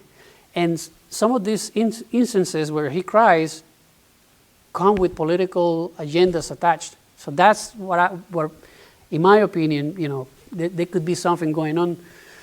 So you just have to connect the dots and know how they do it, why they do it, how propaganda works. And emotions are critical on all of this. Again, this is another example of mainstream media pushing a particular point of view. This is the Huffington Post with bold red letters. New Hampshire goes racist, sexist, xenophobic. An entire state, everybody, I wonder if they were a Democrat in 2008, but now apparently they are all racist. And again, it's using your emotions to get you outraged to a particular point of view. So you hear some examples of how they did it in the past. This from World War II. These are cartoons, by the way, by Dr. Seuss, the guy who wrote and created the cartoon characters for the children's book. And over here you see this World War II propaganda. They have Japanese all along the west coast of the United States going to this booth where they were handing out explosives, and there was a guy on top looking home for the signal to attack the United States, and that's what they use to, some of the propaganda techniques that they used to round up the Japanese and send them to a concentration camp back in World War II. And again, using racism, veiled racism to do what they wanted to do. This drawing of Mount Rushmore in South Dakota, I believe, where the presidents are. And they were trying to not only sell to the public saving bonds, but also demonize and use racism against the Japanese people in World War II. Here, this is a poster that what the Democrats used to do, how they used to use racism back in the day to demonize the Republicans. They said that the Democratic platform is for the white man, the Republican platform is for the Negro and the carpetbagger. And again, at some point in time, they realized that they were doing something wrong, so they, for the purpose of getting votes, they grabbed everybody and they said, well, now everybody belongs to us, and the party of racism is the other party. Again, techniques that are, both parties do this kind of things. It's not just, I'm not demonizing just a particular group of people here. An example, I always bring this example because the mainstream media is very guilty of a lot of awful stuff that happens around the world happens because of the mainstream media. Over here we have the Trayvon Martin incident, national outrage, definitely something that is, people were talking about, definitely something that was, in my opinion, sad, but on the other hand, we have this guy, he's 16 years old, a citizen, he was born in Colorado, American citizen, 16 years old, good grades, was killed by a drone strike, I believe it was in Yemen. The government killed it. The Justice Department never provided any evidence why they were targeting him. His dad apparently was a quote-unquote suspected terrorist, but they never provided any evidence. So they killed the father, and then they target this poor kid. And again, a lot of outrage on this side, very little outrage over here, and all of that is because the mainstream media didn't cover, as they should, this particular incident. Had they covered it, people would be really outraged. How, how come we are killing American citizens with drones, And recently, that shooting in Dallas, Texas, they used a drone, as a matter of fact, for the first time on U.S. soil to kill the person that attacked that police station. Yeah, they use quickly, in a matter of like 20 minutes, they rigged a drone, ground-based drone, with a bomb, and they send it over. That's the official version of what happened. I have my own different understanding of than what the mainstream media is trying to tell us. But apparently, they rigged in a hurry. They rigged this drone with explosives and drove it, and that's how they killed the guy who did the Dallas shooting. So that's an execution right there, and I believe the police department could have easily rounded up the guy and captured him alive, but they decided to send a drone. So that opens the door to, let's say, somebody's hiding in a particular development, and the government wants to get rid of that person. They just send a drone strike, and it won't matter if they have collateral damage here at home. So again, people don't have a feeling for what collateral damage is because it always happens somewhere else. But some of these drones machines are going to be used pretty soon to police the public. So, and they're going to be armed with stun guns and you name it.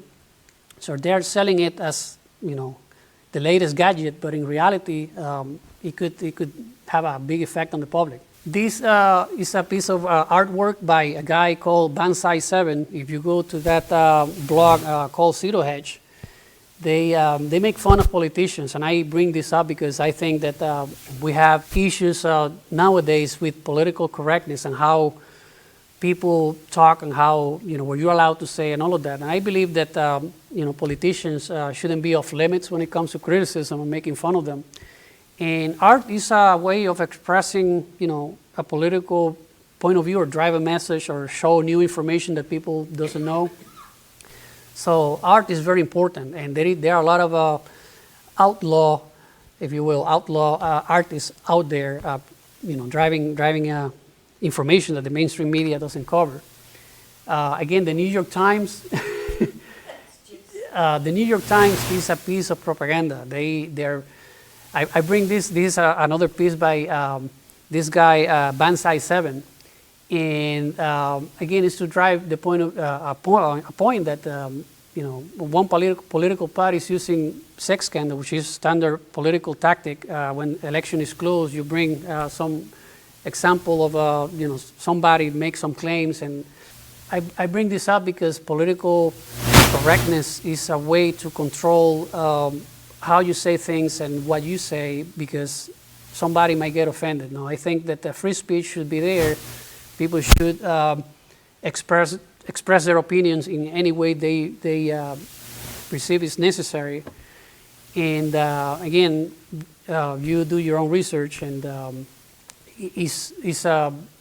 for example, a piece of art that can be very offensive to certain groups of people. And again, throughout history, we have make fun of politicians, so we shouldn't just be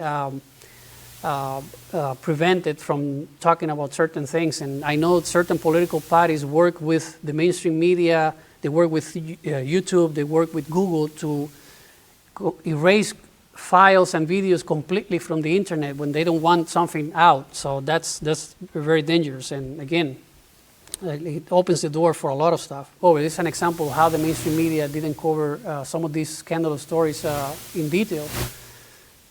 This guy, Robert Creamer, met with the White House many times, and he is aware of all they did to engineer violence at Trump rallies. Same thing here. When it comes to rigging the election, a lot of people have concerns that the elections will be rigged based on past experience. I remember I voted for the first time in 2000 for Al Gore. I remember I used to be a Democrat, and if you remember that scandal with in Florida with the hanging chads and dead people voting and all of that. So there is a background. And back then, I remember the Democrats complained that the Republicans stole the election. So now it looks like it is the opposite, that the Republicans are claiming that the Democrats are going to steal the election. But in this case, this guy is saying on video that they've been doing it for 50 years, so it's nothing new. But again, the mainstream media is pushing the narrative that is not rigged, that the elections are not rigged. So with this, I conclude my presentation. Again, the main message that I want to convey is that please cross-reference everything and trust no one. The truth is somewhere in the middle, and please think for yourself. It's the only way that you can see what's going on. So again, thank you for coming. Thanks for everything. Thank you.